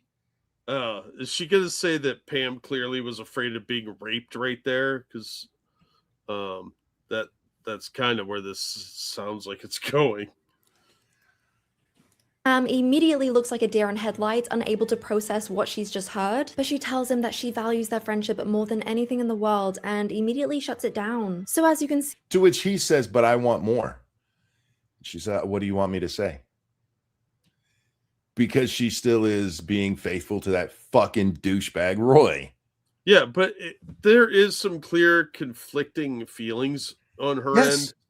It's not like this hasn't been developing over several years, that he's developed these feelings, and she clearly has some feelings too. But if you listen to her setup on this, right? He just says I love you, and she gets this deer in headlights. If he had said I need to talk to you, and then she wouldn't have that deer in headlights look. Until he told her what he wanted to talk to her about, for fuck's sake. I hate these people. All right. See, this was dealt with in a really mature way, with absolutely no cheating. Oh, wait, no, they kissed right after. And look, I'm not gonna act like this isn't one of the most romantic moments in television history, because it absolutely is. We had 2 seasons of It's also one of the most heartbreaking, because they're that close, Jack. They're that close to finally getting together, and she still, I can't. And Jim goes to kiss her a second time, and she's like, no. Yes. So how is it emotional cheating if she shut it down the second time? She had fun with Jim. Didn't you see? They flirted and they touched once. No, I don't get what she's talking about. This is not emotional cheating in the I told you it's the Sarkeesian thing. She literally said it. Yeah. Once you see it everywhere. You want to talk about cheating in the office? Why not go with Stanley, who by the end has had 3 affairs on his wife? Yeah. Even Michael cheated on one of his girlfriends, I think. Did Michael cheat on one of them? No. Michael, he did have the thing where he had both Carol and his real estate agent. Actually, it was the one where they had the warehouse gambling thing. But he doesn't ever actually cheat on any of them. Oh, okay. Yeah, I might be wrong on that. Apparently, you want another? How about Dwight and Angela? They both cheat on partners when they're together. That's true. And Angela was engaged, and they were actually having sex. She had sex with Dwight when she was married. Yeah, that relationship would have been a much better example than Jim and Pam. And the final payoff of the show is those two getting together. Angela and Dwight's wedding. But Angela was definitely doing emotional cheating on what's his face, the singing guy. Andy, yeah. Because she was in love with Dwight, but fooling around with Andy. Even when she was fucking Dwight thought she wasn't having sex with Andy, she was. And when Dwight found that out from Andy, it kind of crushed him. Yeah. Even though she's engaged to be married to Andy at the time. So that's a better example of emotional cheating than this, and in the same show. Yep. Slow burn build-up leading up to this moment. The show made us want it so badly. But when you actually stop and think about how this is an engaged woman weeks before her wedding, it doesn't seem so romantic. I don't care if it's the day before her wedding. She wasn't married. This is some high school bullshit going on right here, where people throw around the word cheating where it doesn't actually exist, or it's not actually cheating in a lot of things. Yeah. Like, she was engaged. That motherfucker had 8 years to actually put a ring on it and never did? Yeah. He kept putting it off. He only finally sets a date, and he does it willy-nilly because he got drunk and was talking to the captain on that cruise they all took. Yeah. He treats the whole wedding as an afterthought. Anyway. Season 3 is where the show seems like it actually might confront what happened. Don't worry, she's going to get even more of the plot completely wrong. Of course she is. She's looking at this through a modern feminist lens. This show's like 10 years old, for one thing. Yeah. So not exactly a fair assessment from multiple angles here. Hey, everybody, who's this girl? It's just some chick that YouTube kept wanting me to watch this video, so I finally watched it, and I got fucking pissed off, so here we are. You know how it goes. That's how we do this show. This pissed me off. Let's talk about it. This is my therapy. with Roy but still stays with him. Jim transfers to another Wait, brand. wait. It happened. Pam calls off her wedding with Roy but still stays with him. No, she didn't. No. No, she didn't. She broke off her engagement with Roy and got her own place. They don't hook back up until Phyllis's wedding. That's when they finally hook back up because he realizes what he lost. And so he tries to get Pam back, and he has Kevin's band play their song. And Phyllis stole all of their wedding ideas. Yes. So she's literally going through her own wedding because Phyllis even wears her dress, and Roy's being kind of sweet, and Jim is otherwise spoken for. So she decides to get back with Roy because she's lonely. Anyway. Jim transfers to another brand and starts dating a new character called... He doesn't date her while he's at the other branch. They don't actually get together until the other branch is closed. She even says on the episode right before they all go back to Scranton, I don't know if he likes me, but I like him. Yeah, she goes to Scranton to be with Jim. Yep. But they're not actually a couple at that point. That they don't become a couple till they're back in Scranton. Test me on my fucking knowledge of The Office. I watch this shit every night when I go to bed. This has replaced South Park as my sleep aid. You need to go to a sleep study, dude. There's something wrong there. I just need some show that I don't have to pay a lot of attention to because I've seen it already. But that isn't going to piss me off to where I need to turn it off. There have been lots of shows over the years that have filled that role. Before South Park, it was actually Friends. Yeah, I knew you were sleeping to Married with Children for a while. Married with Children for a while, yep. Yeah. The one I currently do is The Office most of the time. Oh, is this a seasonal thing or like spring's coming? Time to switch to a new show. No, usually it's just one of the other ones will finally catch my fancy. Oh yeah, that's fair. Yeah. Karen. It's very obvious that they still miss each other and want to be together, but they can't face what happened between them. So actually, I'm going to disagree with that part too, because other than this call where they accidentally call each other while they're still working at the other offices, once Jim gets back to Scranton, he's very standoffish with Pam. Yeah, because there's very little of the flirting, very little of one. She's staring at the back of his neck because Ryan's in his old desk, so she can't even like stare into his eyes anymore. Yeah, well, and she shut him down, so he's in this awkward position where she rejected him, and now she wants to talk to him again, but you've already spurned that, and he's kind of seeing this other, or about to start seeing this other chick. There's obviously some romantic inclination there, so he's in a position, a very awkward position to be in. With people you work with. This is why you don't date where you work typically, because there's too much chance of messiness that you have to go to for 8 hours a day. That's fair. It's never stopped me because I'm an idiot, but I still say if you like somebody at work, bang them, have fun with it. But I'm an old school romantic. I believe it's going to work out. Yeah, well, I mean, that's one way to look at it. But at the same time, you have to be prepared mentally for what you're walking into. It's a minefield. And you just have to trick them into quitting if it doesn't work out. Assassin says, funny how most women get confused when the guy they blew off moves on.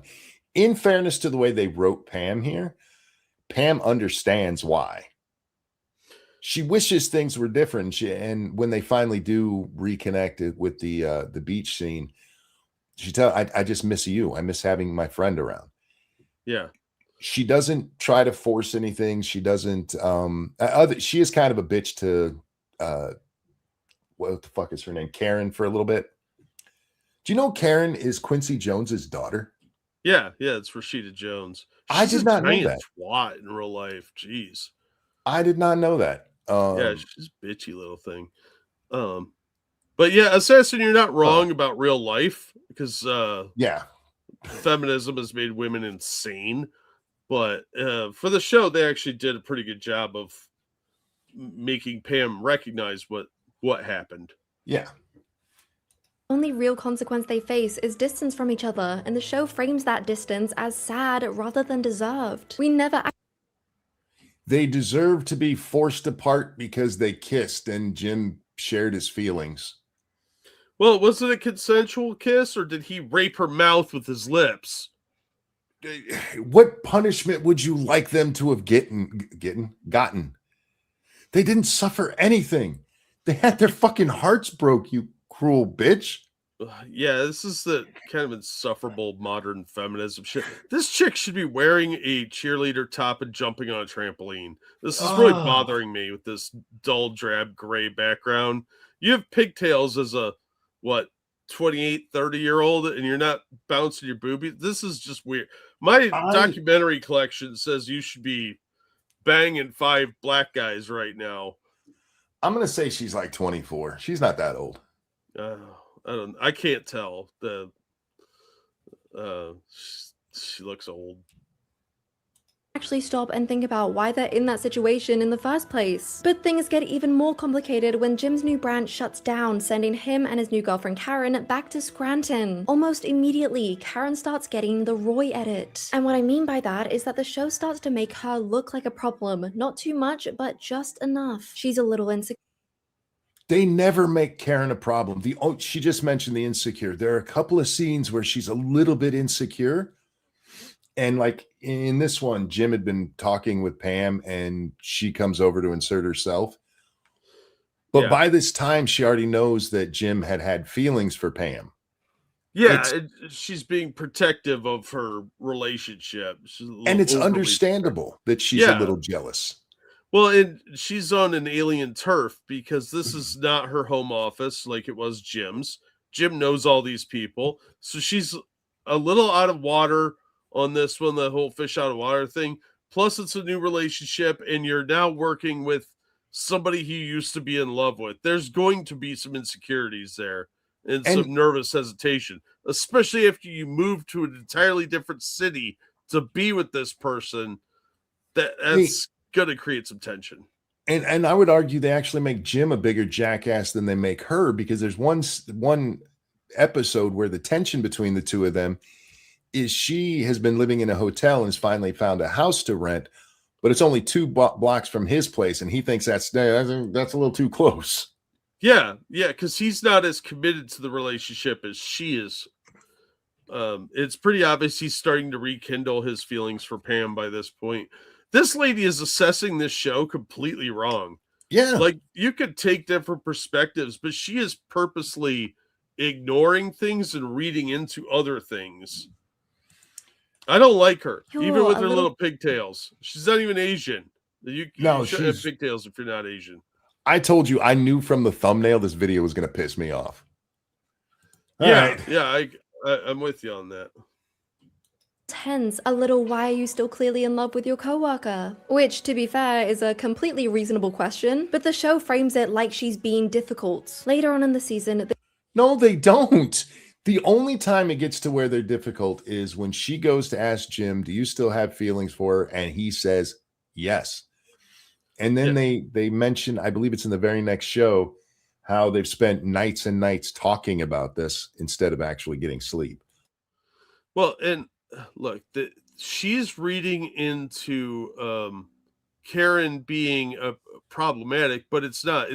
There's an awkwardness there. Yeah. Obviously, I don't think this woman's ever had a relationship in an office before or in a work setting. Or in reality.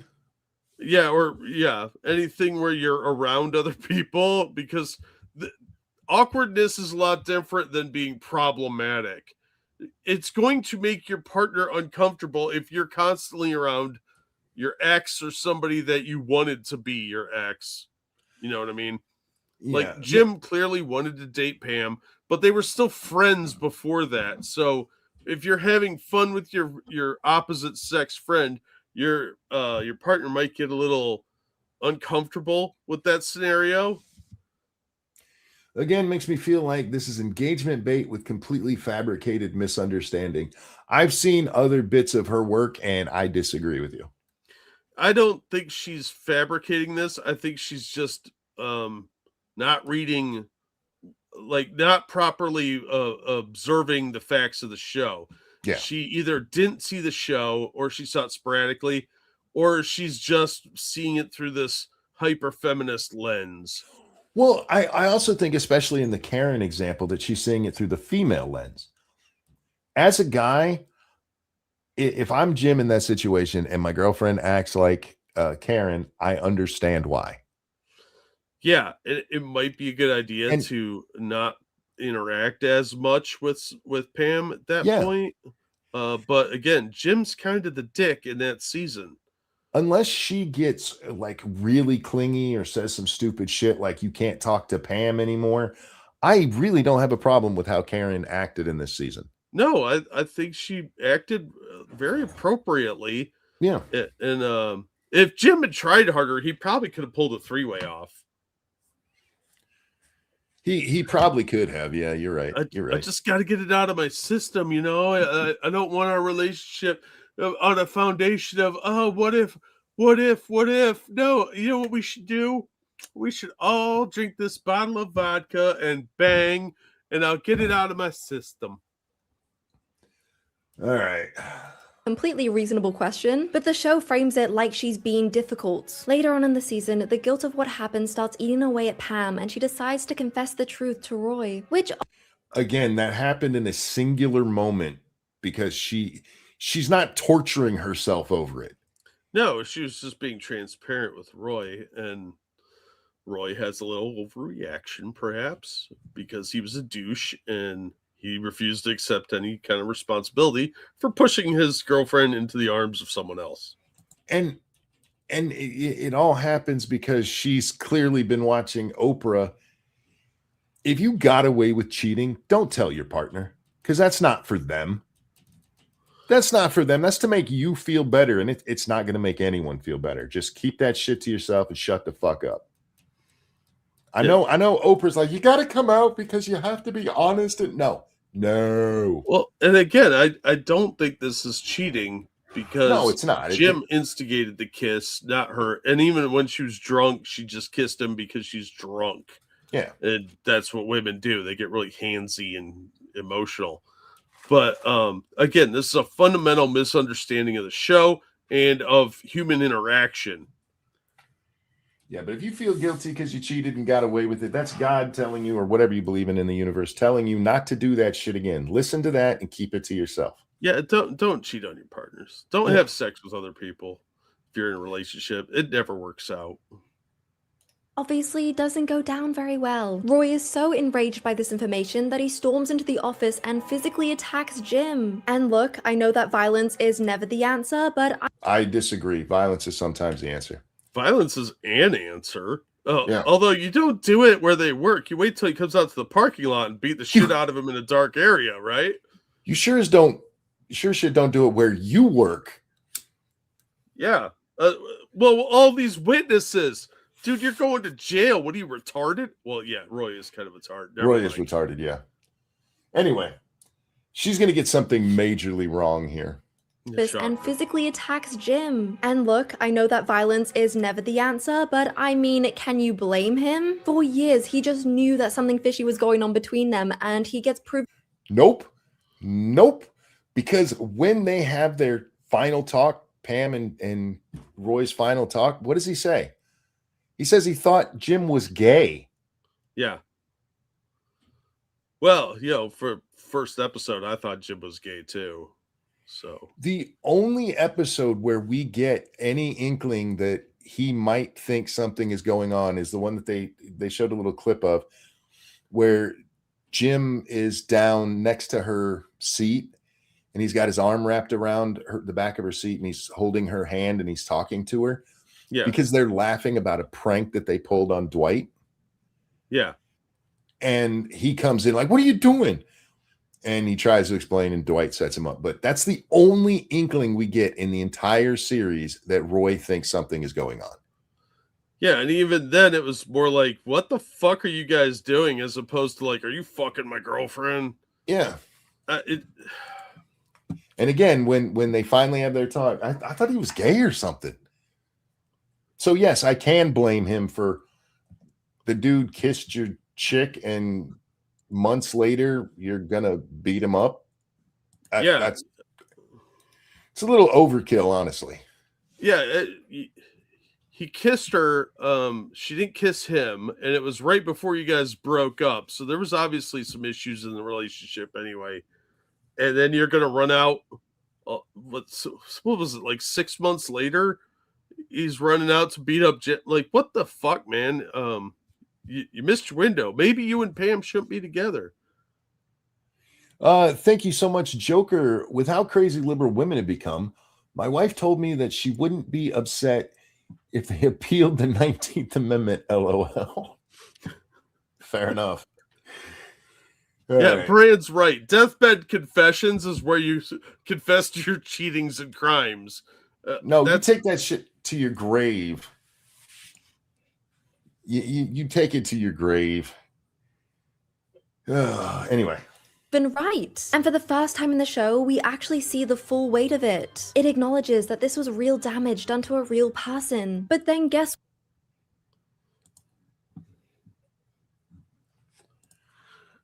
It's not a real person. It's an show. actor playing a role. Does she know the show's fictional? I don't think so. Oh, I think she thinks it actually was a documentary. I mean, I could believe that at this point. How again does this relate to Wuthering Heights? Because the Wuthering Heights is cheating with Heathcliff and Catherine. It's all the cheating, man. She now sees the cheating everywhere. And some poor bastard out there is going to end up hooked up with this chick at some point, and he's not going to be allowed to talk to any women ever. Oh, this is the chick that'll go through your phone every day, every couple of hours. what happens next. Roy gets fired, and we pretty much never see him again. Because as much Roy deserved to get fired. He physically assaulted somebody in the workplace. Yeah. All right.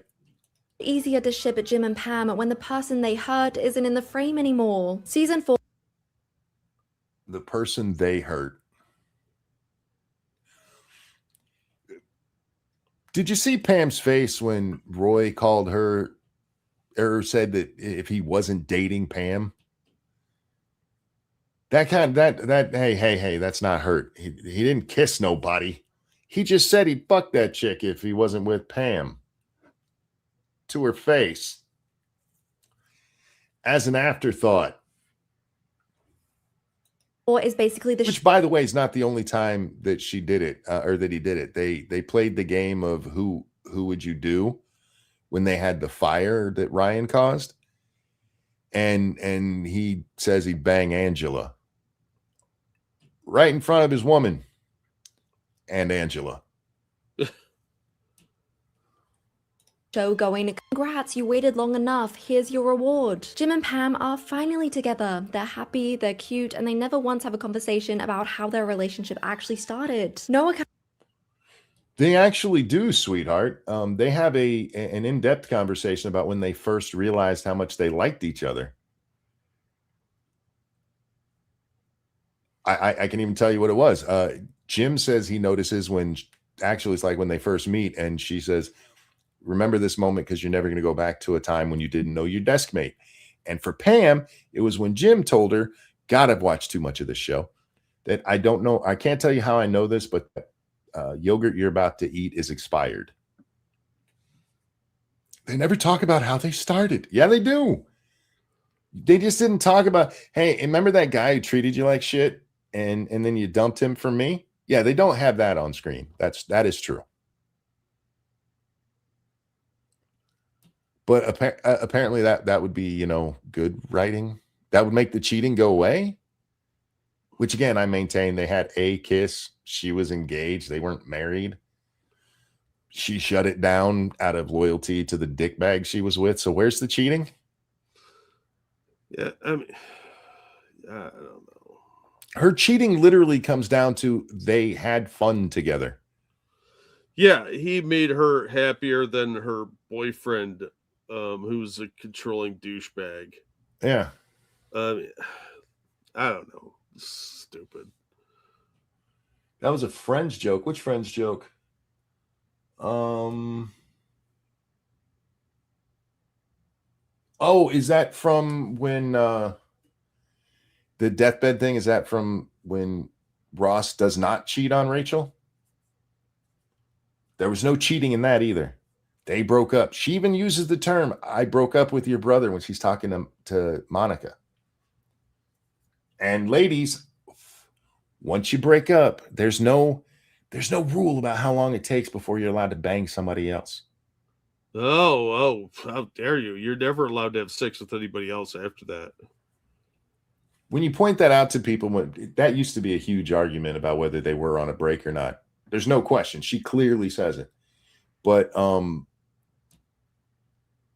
the whole thing then became, well, he didn't wait very long. Like, he doesn't have to. He's not attached anymore. He didn't do anything wrong. Now, he wanted to get back with Rachel, so he knew he'd fucked up, but he didn't cheat on her. Anyway. Accountability, no reflection, nothing. And then a week after they officially started dating, Jim buys an engagement ring. A whole week. And she says yes, which is the biggest giveaway of all, because you don't. Okay. He bought the ring 1 week after they started dating. She doesn't say yes for another half season because he doesn't ask her till then. And I just want to point out that at this point, Jim has already said that he's been in love with her almost a season ago. A whole fucking year's passed, Jack. Yeah. But they'd only been dating for a week. Well, by your own term, they've been cheating and been a couple for over a year. 2 years at this point. She's going to be a miserable bitch to some poor bastard. Oh my God. Yeah. I can't imagine dating this chick. Like, she's not a hideous monster like a lot of these feminist types that we see, but she's got a lot of the feminist undertones in there. And oh my God, I'm telling you, she's going to check that dude's phone every day as her hairline slowly sneaks back and back until she looks like a middle-aged man when she's like 45. Yeah, you're probably right. Yeah, I feel bad for, and I mean, take the filters off. I want to see the teeth that she's got for real, not these fake ones she's showing us. Old saying is, to get over someone, you have to get under someone else. That doesn't work for women, but it does work for men. For women, therapy and talking helps. For men, if you need to get over a other chick, you got to go bang somebody new. Yeah, don't stir our pine on it. Yeah, we need our ego reinflated. Yeah. Not me, because I've never been dumped, first of all, because I'm me. And two, my ego is so unshatteringly awesome. I was going to go with enormous, but awesome works. Well, I'm just trying, as your enabler, I'm required to help. Real quick, though. Thank you, Frosted Glass. Look, if no one else will address the elephant in the room, I will. Oh, is Amberlynn reading this? Robert Schaefer, who played Bob Vance on The Office, played the titular role in Psycho Cop in Psycho Cop Returns. True. Great films. And it was freaking amazing. Thank you for your attention to this matter. Yeah, Robert Schaefer was amazing in Psycho Cop and Psycho Cop Returns. Those are films everybody should have on their cinema shelf. Absolute cinema. It's better than Maniac Cop. The whole trilogy of Maniac Cop, even though the first one had Bruce Campbell in it, still doesn't come close to the joy of Psycho Cop. All right, back to crazy. I don't understand the show I'm explaining to you. Don't move that fast unless you've emotionally been there for years. Of course, The Office didn't. Okay. We know Jim was there for years emotionally, but that doesn't mean there was any cheating. I know guys who have fallen in love with people on TV and swear that they could go marry them. Like, Jim buying that's not a sign that there was any cheating going on. None. Like zero. I'm still lost on her premise here because she's really focusing on The Office, but the Wuthering Heights comparison just isn't working for me because Well, the movie Wuthering Heights is much different than the book, and I've read the book, but I haven't seen the new stupid movie because I don't give a fuck. I don't want to ever revisit that if I don't have to.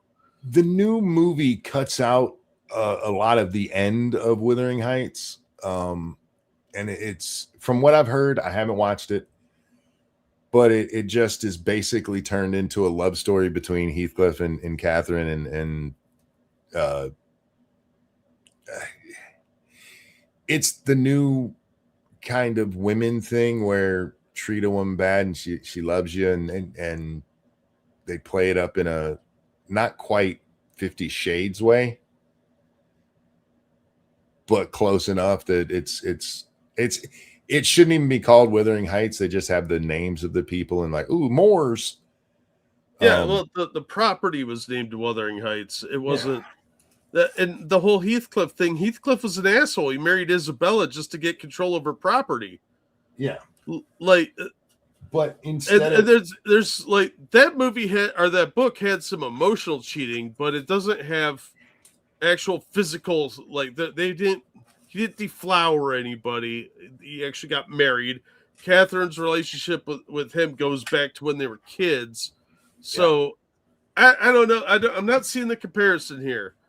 Again, you need to go watch something based on the new movie. Get a generalization from that, because it's typical rewriting of things to make it it's dumber. Is one of them black? Because that's usually how these things go. No, but anyway, Heathcliff, the invent cartoon emotionally. cat. Yes, the cartoon cat. But you just all you have to know to answer your question, Jack, is that to her it's all cheating. Like, she even says that with The Office, it's more subtle, and it's she doesn't use the word, but what she means is insidious. It's a more insidious kind of thing. That's the problem with modern films, though, is you lose a lot of the nuance that was in the book, because the book is very of its time, and there's a lot of like class structure things that existed at that time that are not translated because they're kind of gauche to talk about now. So they kind of get rid of the whole elements of class structure and the rigidity of that in the UK at the time, and instead they replace it with like this weird sexual tension that was we weren't prevented by our class system. We were prevented from our love because we were promised to somebody else, or some bullshit like that. So it's not really a fair comparison to do this with The Office, because they're both of the same social status in The Office. And the social status is what matters more in Wuthering Heights. You're putting way too much thought into her premise. Well, her only I have to get the value of the dollar out of that goddamn English degree. Her only premise here is that it's all cheating. It doesn't matter what the circumstances are around it. It's all cheating.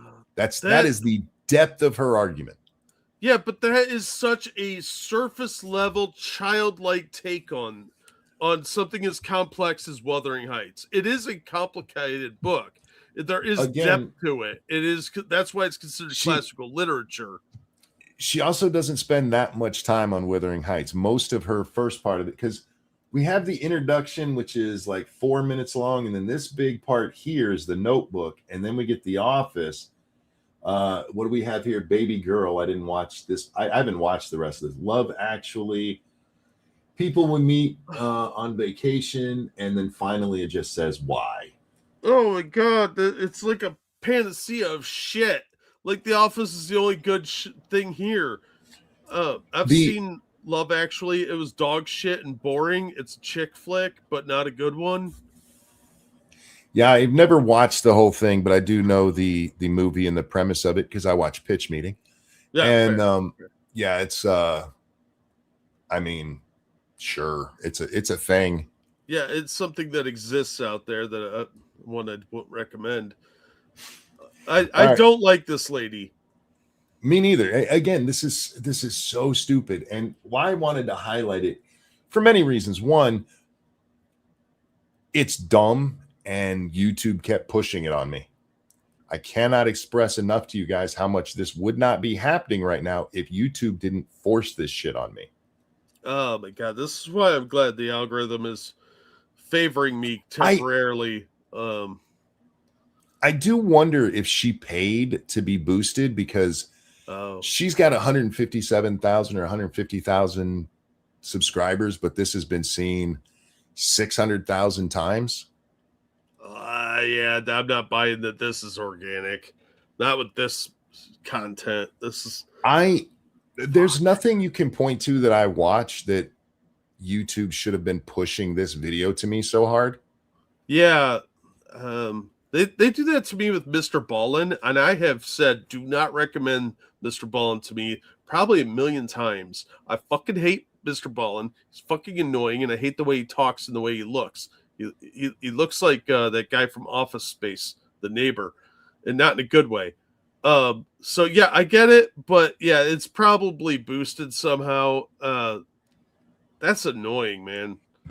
Brand says they kept pushing it to me. See, yeah. He says he didn't watch it until now. I do this to myself. Sometimes the first time I see a video, I'm like, that's going to piss me off. I need to watch it. And in all honesty, it's for the show, Jack, because if it gives us good content, it gives us good content. More often than not, it's just like, that was so stupid, I'm not even going to put that on my audience. But occasionally Yeah.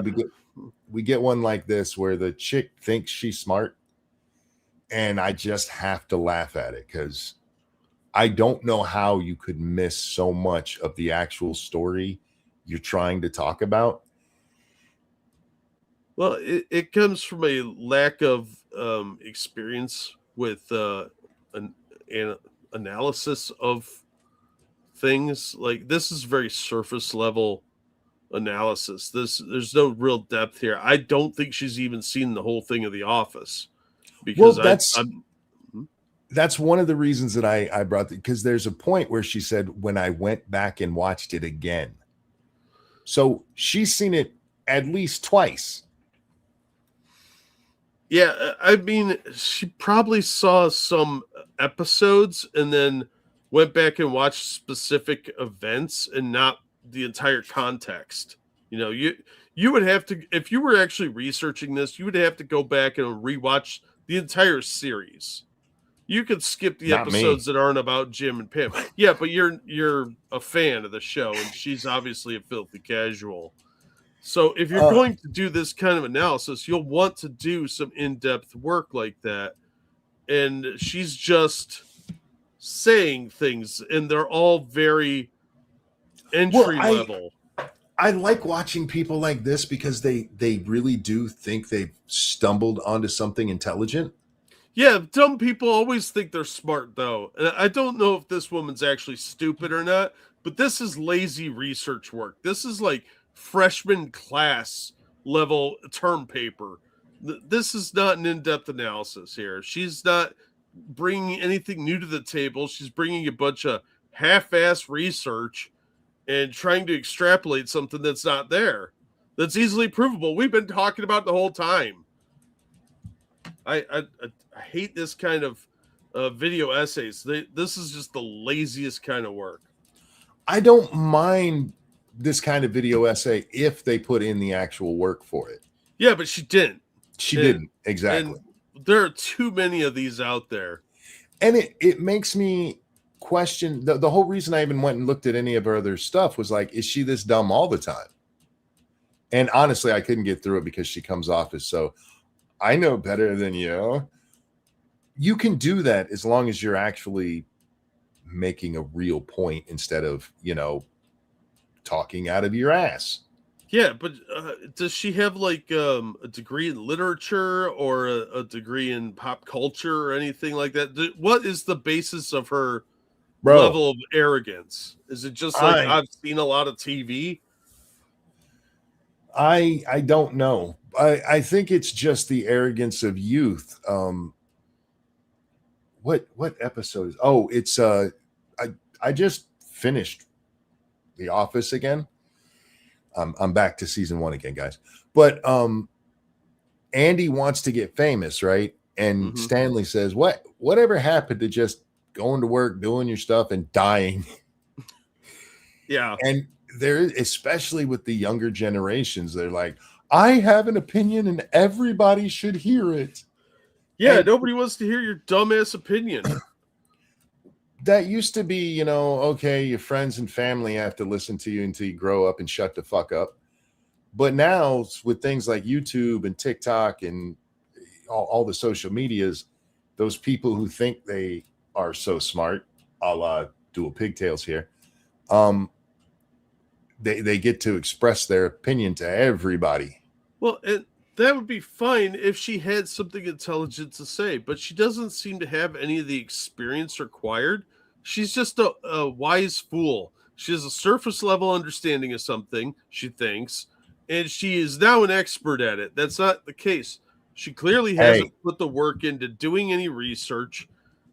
I have seen plenty of people. You don't need a degree to be smart, but you do need to have some experience. She has noticed this everywhere.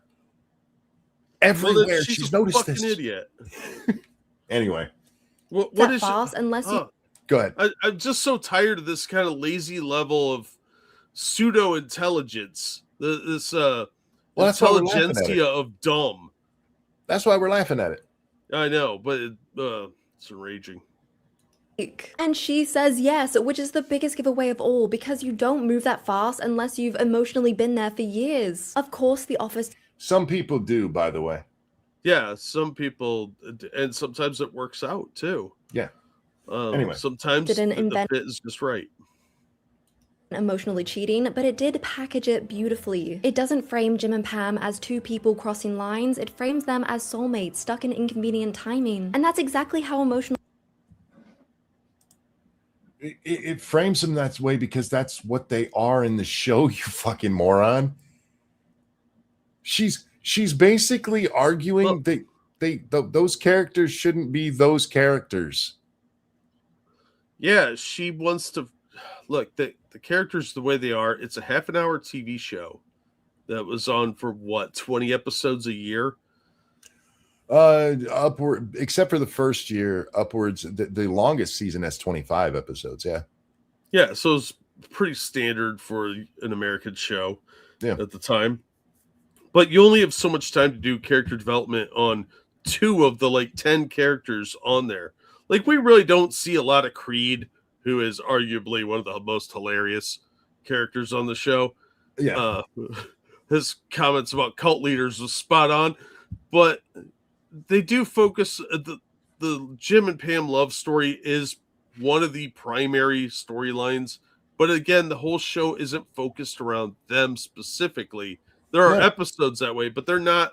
It's an ensemble cast. So how much time are you really devoting? You have to condense a lot of stuff down to get things going in the show.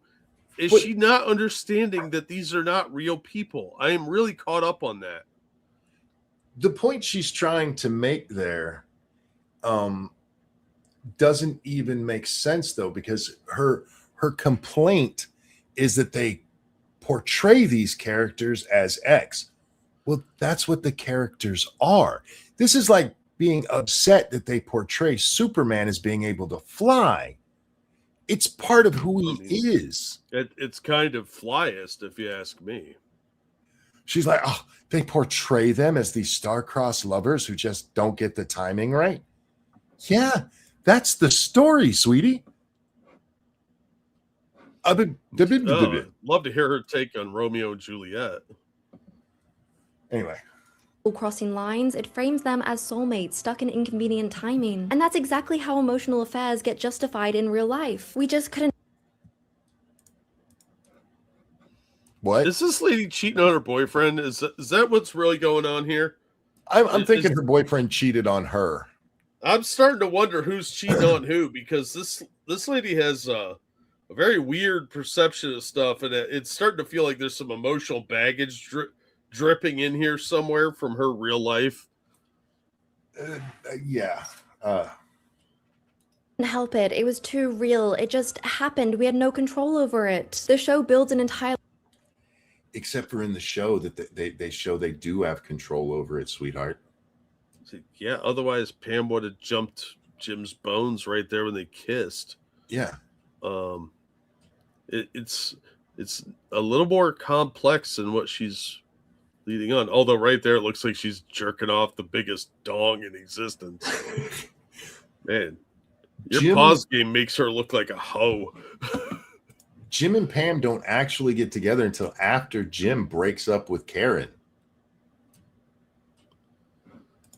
They were emotionally cheating. They shared one kiss other than the drunk kiss, which I don't count. Yeah, it's kind of hard to count that. And Pam immediately shut it down. That they had control. Jim was shooting his last shot with that kiss. You get that, right, sweetheart? That wasn't him like, ooh, I'm gonna cheat with this bitch. It was, she already rejected me. This is my last shot. I'm gonna go in there. I'm gonna give her that passionate kiss, and she's gonna love me. And she was like, nope. And then he moved to an entirely different branch. Yeah, changes cities, starts a whole new fucking life. Which, by the way, that's minor thing. Minor thing. Let's ignore that and stick with the emotional cheating thing here. One of the reasons I wanted to highlight this is because I do believe that this is feminist brain. Yeah. This is Oprah brain right here. I was going to say it's revenge for some video I sent you, but I think that's a secondary objective here. This is the feminist mind. Like, oh my God, he talked to another woman. He didn't treat me like the queen, y'all. The guy who actually treats Pam like shit is the one she's trying to paint as the poor bastard who he was just trying to live his best life. And look what they did to him. He's such a victim. Roy's not the victim in this story at all. I mean, maybe if you're into Stockholm Syndrome, but this is why we brought up things like Angela and Stanley. Those are actual cheating things. Yeah. Again, the Angela Dwight dynamic is much more along the lines of what she's trying to point out. That would actually make more sense. But again, I don't think she's seen the whole series. Otherwise, she would have known that is a much more appropriate example of what she is describing and trying to ham-fistedly wedge on Jim and Pam. Not only that, the example of Dwight and Angela kills one of her points from earlier. Like they had to get rid of Roy. They had to make him an asshole because if he was too nice, then you couldn't root. I was rooting for Dwight and Angela the whole fucking series. And Andy at that point was a really nice guy. He was going out of her way to give her perfect wedding. Yeah. And she's banging Dwight on the side. Yeah, constantly throwing weird obstacles at him, and Andy goes out of his way. Andy got fucking screwed over. Yeah. And he kind of deserved it. I mean, she clearly wasn't into you, bro. Yeah, Andy was being a fool, but I don't know. Andy was a particularly likable guy for a lot of the series to me. I thought he was kind of an idiot. He has such a weird arc in the show. They start him out as kind of a jackass, and then they make him into a sympathetic character, and then they make him into a nice character, and then they finish him off as a jackass again. Yeah. So I hate his whole arc, honestly. I think the actor wasn't a very good fit for that, even though they tried. It was just too inconsistent of a character for an actor like that. I don't think any actor could have pulled that off. I think that should have actually been 3 different characters. It probably was more than one character originally, but I think John Malkovich probably could have pulled it off. It'd have to be somebody that can act psychotic to have those kind of character arc switches. They don't give him a good reason for the switches. No, that's why it has to be somebody mentally unstable looking. Maybe Christopher Lloyd. All right. Let's finish up with The Office here. I think hopefully we'll be done with it. A love story on that logic and makes it look gorgeous, so of course we fell for it. But emotional cheating only looks romantic when the camera is following the people doing it. Film it from No. I dare say if you're Pam and Jim in your office right now, you know, you're Jim and there's a Pam in your office, that it looks really good to you. Wouldn't you say, if you got this? Yeah, if you're the participant, but yeah, but an outsider filming it, it's gonna look kind of weird. But listen to what she says here. But emotional cheating only looks romantic when the camera is following the people doing it. Film it from Karen and Roy's perspective, and it's a completely different show. More. Yeah, if you film it from Roy's perspective, it's a guy who neglects his fiance constantly. Yeah. I don't get how she's turning him into the victim. And with Karen, Jim doesn't do any. There's no cheating there. Even the emotional, he is so cold to Pam through that whole season that one of the major points is that beach scene where she's like, I just want to still be your friend. And he's like, I haven't even really come back. I haven't even really come back to Stanford. Scranton. Sorry, he left from Stanford. My bad. Yeah. And it's very shortly after that him and Karen break up. Yeah, they weren't a good fit to begin with. The characters were obviously awkward around each other. It just wasn't like they didn't really show like a real romance there. It was just sort of like a relationship. I think John Krasin's, whatever his name is, Karinsky, right? Is that how you say his last name? I don't know how to fucking say it. I'm going to call him Max Goof because that's what he looks like. That guy is really good at connecting with his co-stars and stuff. Actually, the worst I've seen him where I feel like it's just them acting is when he actually acts with his wife in The Quiet Place. Oh my God, Quiet Place is a terrible movie. I hate it so much. Makes no sense. He's got no on-screen chemistry with his own wife. Yeah, they do look very uncomfortable around each other. But I think him and Karen worked fine together. But as a viewer of the show, you're like, but she's not Pam. He belongs with Pam. Yeah, their relationship looked like a relationship that wasn't going anywhere. That's how it was written. They were trying to make it work, and it just wasn't a good fit. And that's how real life is sometimes. You date someone for a while, and it's just not a good fit, and you guys just don't work out. That's life. No. If you filmed it from Karen's perspective, this would have looked horrible when Jim paid attention to her and joked with her and turned away from Pam for her. Yeah. You'd just be like, that poor chick. No, it would look the same because there are moments of awkwardness. There's moments of insecurity. There's moments where she's like, I don't think he really loves me. All right. Like a horror story. Now that we got the big stuff out of the way, I wanted to quick fire through some of these other cheating tropes because they are actually... Should we... I haven't seen any of the rest of this. Should we... I want to do just a little bit more. Okay. What is this movie? This is Baby Girl, which I've never even heard of. Insane. Starting off with the 2024 movie Baby Girl, which is an absolute masterclass at empowerment cheating. We follow our main character Romy, who is a girl boss CEO because of course she is. She has a beautiful home, 2 daughters, and a husband named Jacob, who she's been with for years. Basically, the entire plot of this movie is that she's unfulfilled in certain areas of her marriage. Wink, wink. But instead of simply communicating that with her husband, she has an affair with her much younger intern. Someone get HR on the phone immediately. The movie frame. It's kind of a classic trope. I mean, I brought up Bridges of Madison County earlier, which would have been a much better fit than the Notebook, sweetie. Yeah. Is it played up as a good thing? I haven't seen the movie. Well, it's a girl boss, so it's probably played up as a good thing.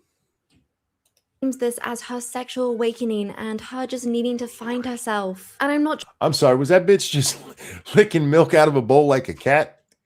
Yeah, do you see me prancing around? Am I catching field mice? Do you see me drinking milk out of a saucer? I don't know if the movie sucks because of cheating, but it sucks because that exists. I've now seen way more of that movie than I ever want to.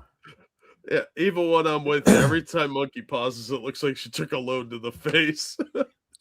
It's amazing how many times I pause and her left eye is way more closed than her right eye. That's what he was saying. A juicer to the eye. I was trying not to use those words, but it's so accurate. Yeah. joking when I say this is literally the entire storyline of the movie, them exploring this kinky relationship. Can someone please tell me when finding yourself meant ending up in another man's bed? Not just Since third wave feminism.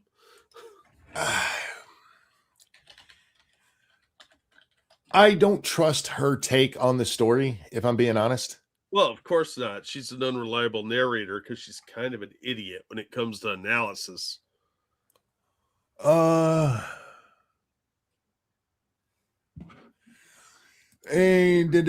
Romy's the chick, and apparently it's her husband Jacob. I went to a synopsis of this. Yeah, her husband is Jacob.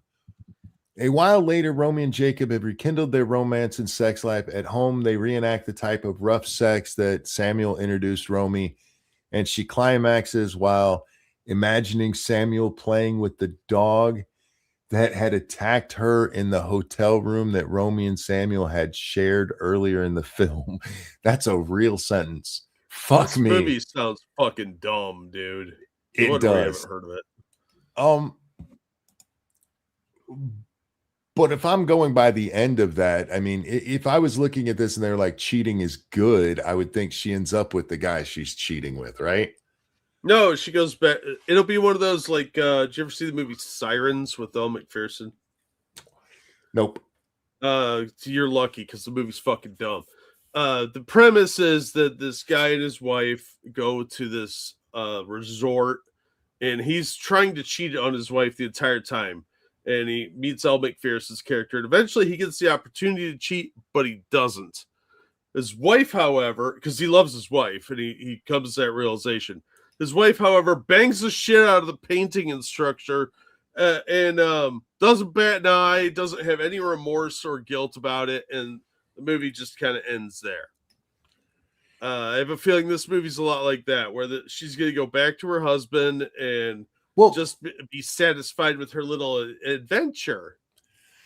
Guys, I dropped the link in the chat if you want to see the full video from McFly there. They tell us in that synopsis that she does go back to her husband, and because of what she learned with the guy who was, not vanilla like husband was, they now have a fulfilling sex life, though she still fantasizes about the other guy. Of course, because she's girl boss. I don't think that's a story telling you, hey, go cheat, you'll learn new sexual things. That is kind of the message of a lot of these movies. I think Assassin nailed it when this really became a thing, is when Stella got her groove back. Is kind of the proto cheater nonsense. I blame Oprah. I really do, because that's where all the girl empowerment shit comes from. You got to drop that zero and get yourself a hero. Yes, 100%. The problem is that cheating is acceptable only when women do it to the modern feminist lens, because then it's empowerment. When a guy cheats, he's a monster. Yes. When a girl cheats, she's embracing her sexuality, or she has a sexual awakening or an emotional awakening or some bullshit like that. She's embracing her inner goddess, or etc. I hear you, but I don't really have a problem with it in fiction. I don't think it's so pervasive that it's one you need to be like, even Jim and Pam cheated. but exploring those kind of concepts, if you're not actually doing it and you're living vicariously through the screen, which is what we do with movies, I'm okay with it. I do think it's gotten weird, like you said. We used to, if women did do that, there'd be a friend there going, "Bitch, why are you doing this?" And now it's like, you better go get that guy. He's so much better than your husband. I think the problem is how it's framed rather than it happening. Yeah, well, there's never any consequence when women cheat anymore. There used to be like some social consequence, or she was shamed by her friend, like you said, but they don't really do that in film anymore. I used The Devil Wears Prada earlier as an example. That chick cheating on her boyfriend, and she becomes more girl boss by the end of the film because of her cheating experience. She's enriched by it. She's not shamed. There's no consequence, no fallout. There's only positives that come from it, and that's what they're teaching women through these messaging. Yeah, I mean, I hear you. I just don't know that it's all that pervasive. I don't watch a lot of modern movies, so maybe it is. But as long as maybe I'm also just desensitized because there's no consequences in fiction anymore. Yeah, well, everything is a gray area. There's no good and no bad. There's just things that happen. As I sit here in my Patty shirt, I'm going to bring up Always Sunny again. One of the things I love about Always Sunny is that the bad guys never win. Yeah, the main characters are douchebags, but they don't succeed. They are losers. Yes, and everything they try fails. As it should. They're terrible people. I am actually wearing a Patty shirt. I found it at Walmart, and I was like, oh my God, I have to have that. That's awesome. It's embroidered on the front with Patty's, and it says Patty's, Irish pub, South Philadelphia, the worst bar in America. And it's green, so I can wear it on St. Patrick's Day. Did I ever tell you what my granddaughter once said to my daughter? It was St. Patrick's Day, and my daughter said to her, you need to wear some green. And she goes, no, I don't. I'm Irish. My grandpa said so. Oh, I love that kid. Anyway, we have a problem with people trying to find too much depth. As a video game player, I'm noticing this a lot in video games where people are reading way too much into some shit. Yeah, that everything is deep. Some things are very surface level. Mm-hmm. Sometimes a cigar is just a cigar, and it's not going in Monica Lewinsky's personal humidor. Yeah. I told my wife not long ago that Jim and Pam are one of the best couples in fiction ever. And I stand by that. And I even told her that they're way better than Ross and Rachel. I love Friends, I do. So it's not like a hatred of Friends. Ross and Rachel were a toxic fucking couple that never should have got back together. Yeah, they did that for ratings more than anything. They had great on-screen chemistry, but Rachel is one of the worst characters ever written. She is a bad person. She should be hanging out with the Always Sunny crew. She's a selfish, insensitive whore. And they make this love story out of it. And even as a fan of the show, I'm like, okay, they need to get together because that's clearly what should happen there. But God, they're bad people. You're not rooting for them. If you were, you're broken.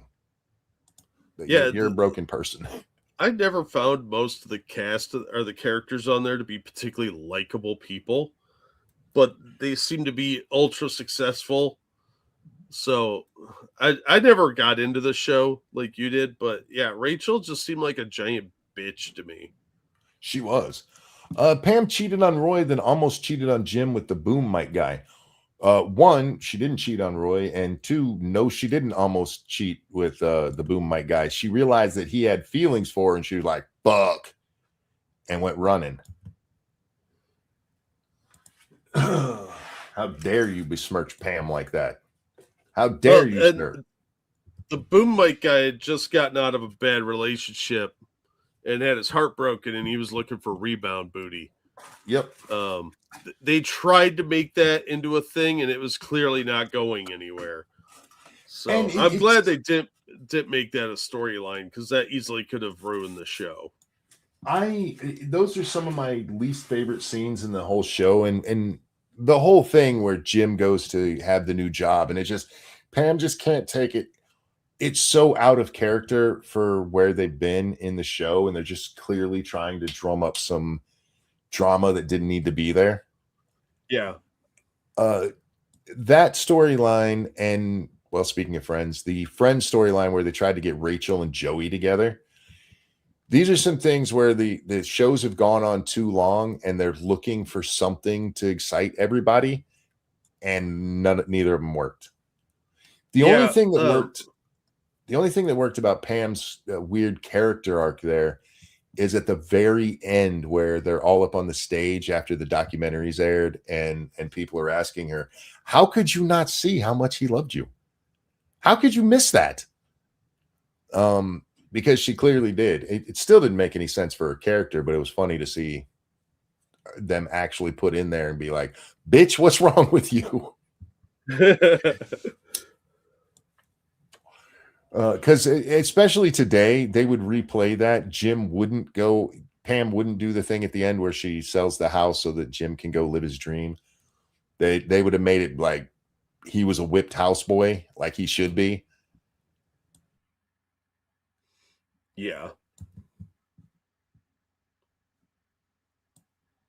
I mean, he was very in love with his wife. I got to tell you, I've started to hear the wind pick up outside. So we're going to wrap this up before my internet goes out completely. How about that? Well, if is the wind going to be beneath your wings? The wind is always beneath my wings, sir. I fly like an eagle. Yeah, that's fair. That's fair. Yeah, indeed. Guys, thanks for coming and hanging out with us and putting up with McFly there. God damn. I knew that video was going to piss me off. And it did. YouTube, I don't like you. You're bad people. Thank you for the donations. Thank you for coming and hanging out. You guys are so kind to show up whenever I decide to do this, and I appreciate it every time. Jack, anything you want to show? Yeah, I actually got a lot of stuff done recently, so I'm going to drop some links. Laundry videos are back, so check out some cool videos. As always, thank you guys for the tips. You guys are awesome. Thanks for coming out. Thanks to AP for raiding us, and everybody that came from his audience and hung around. Greatly appreciated. You guys are all cool. Obviously, people of taste and refinement as well.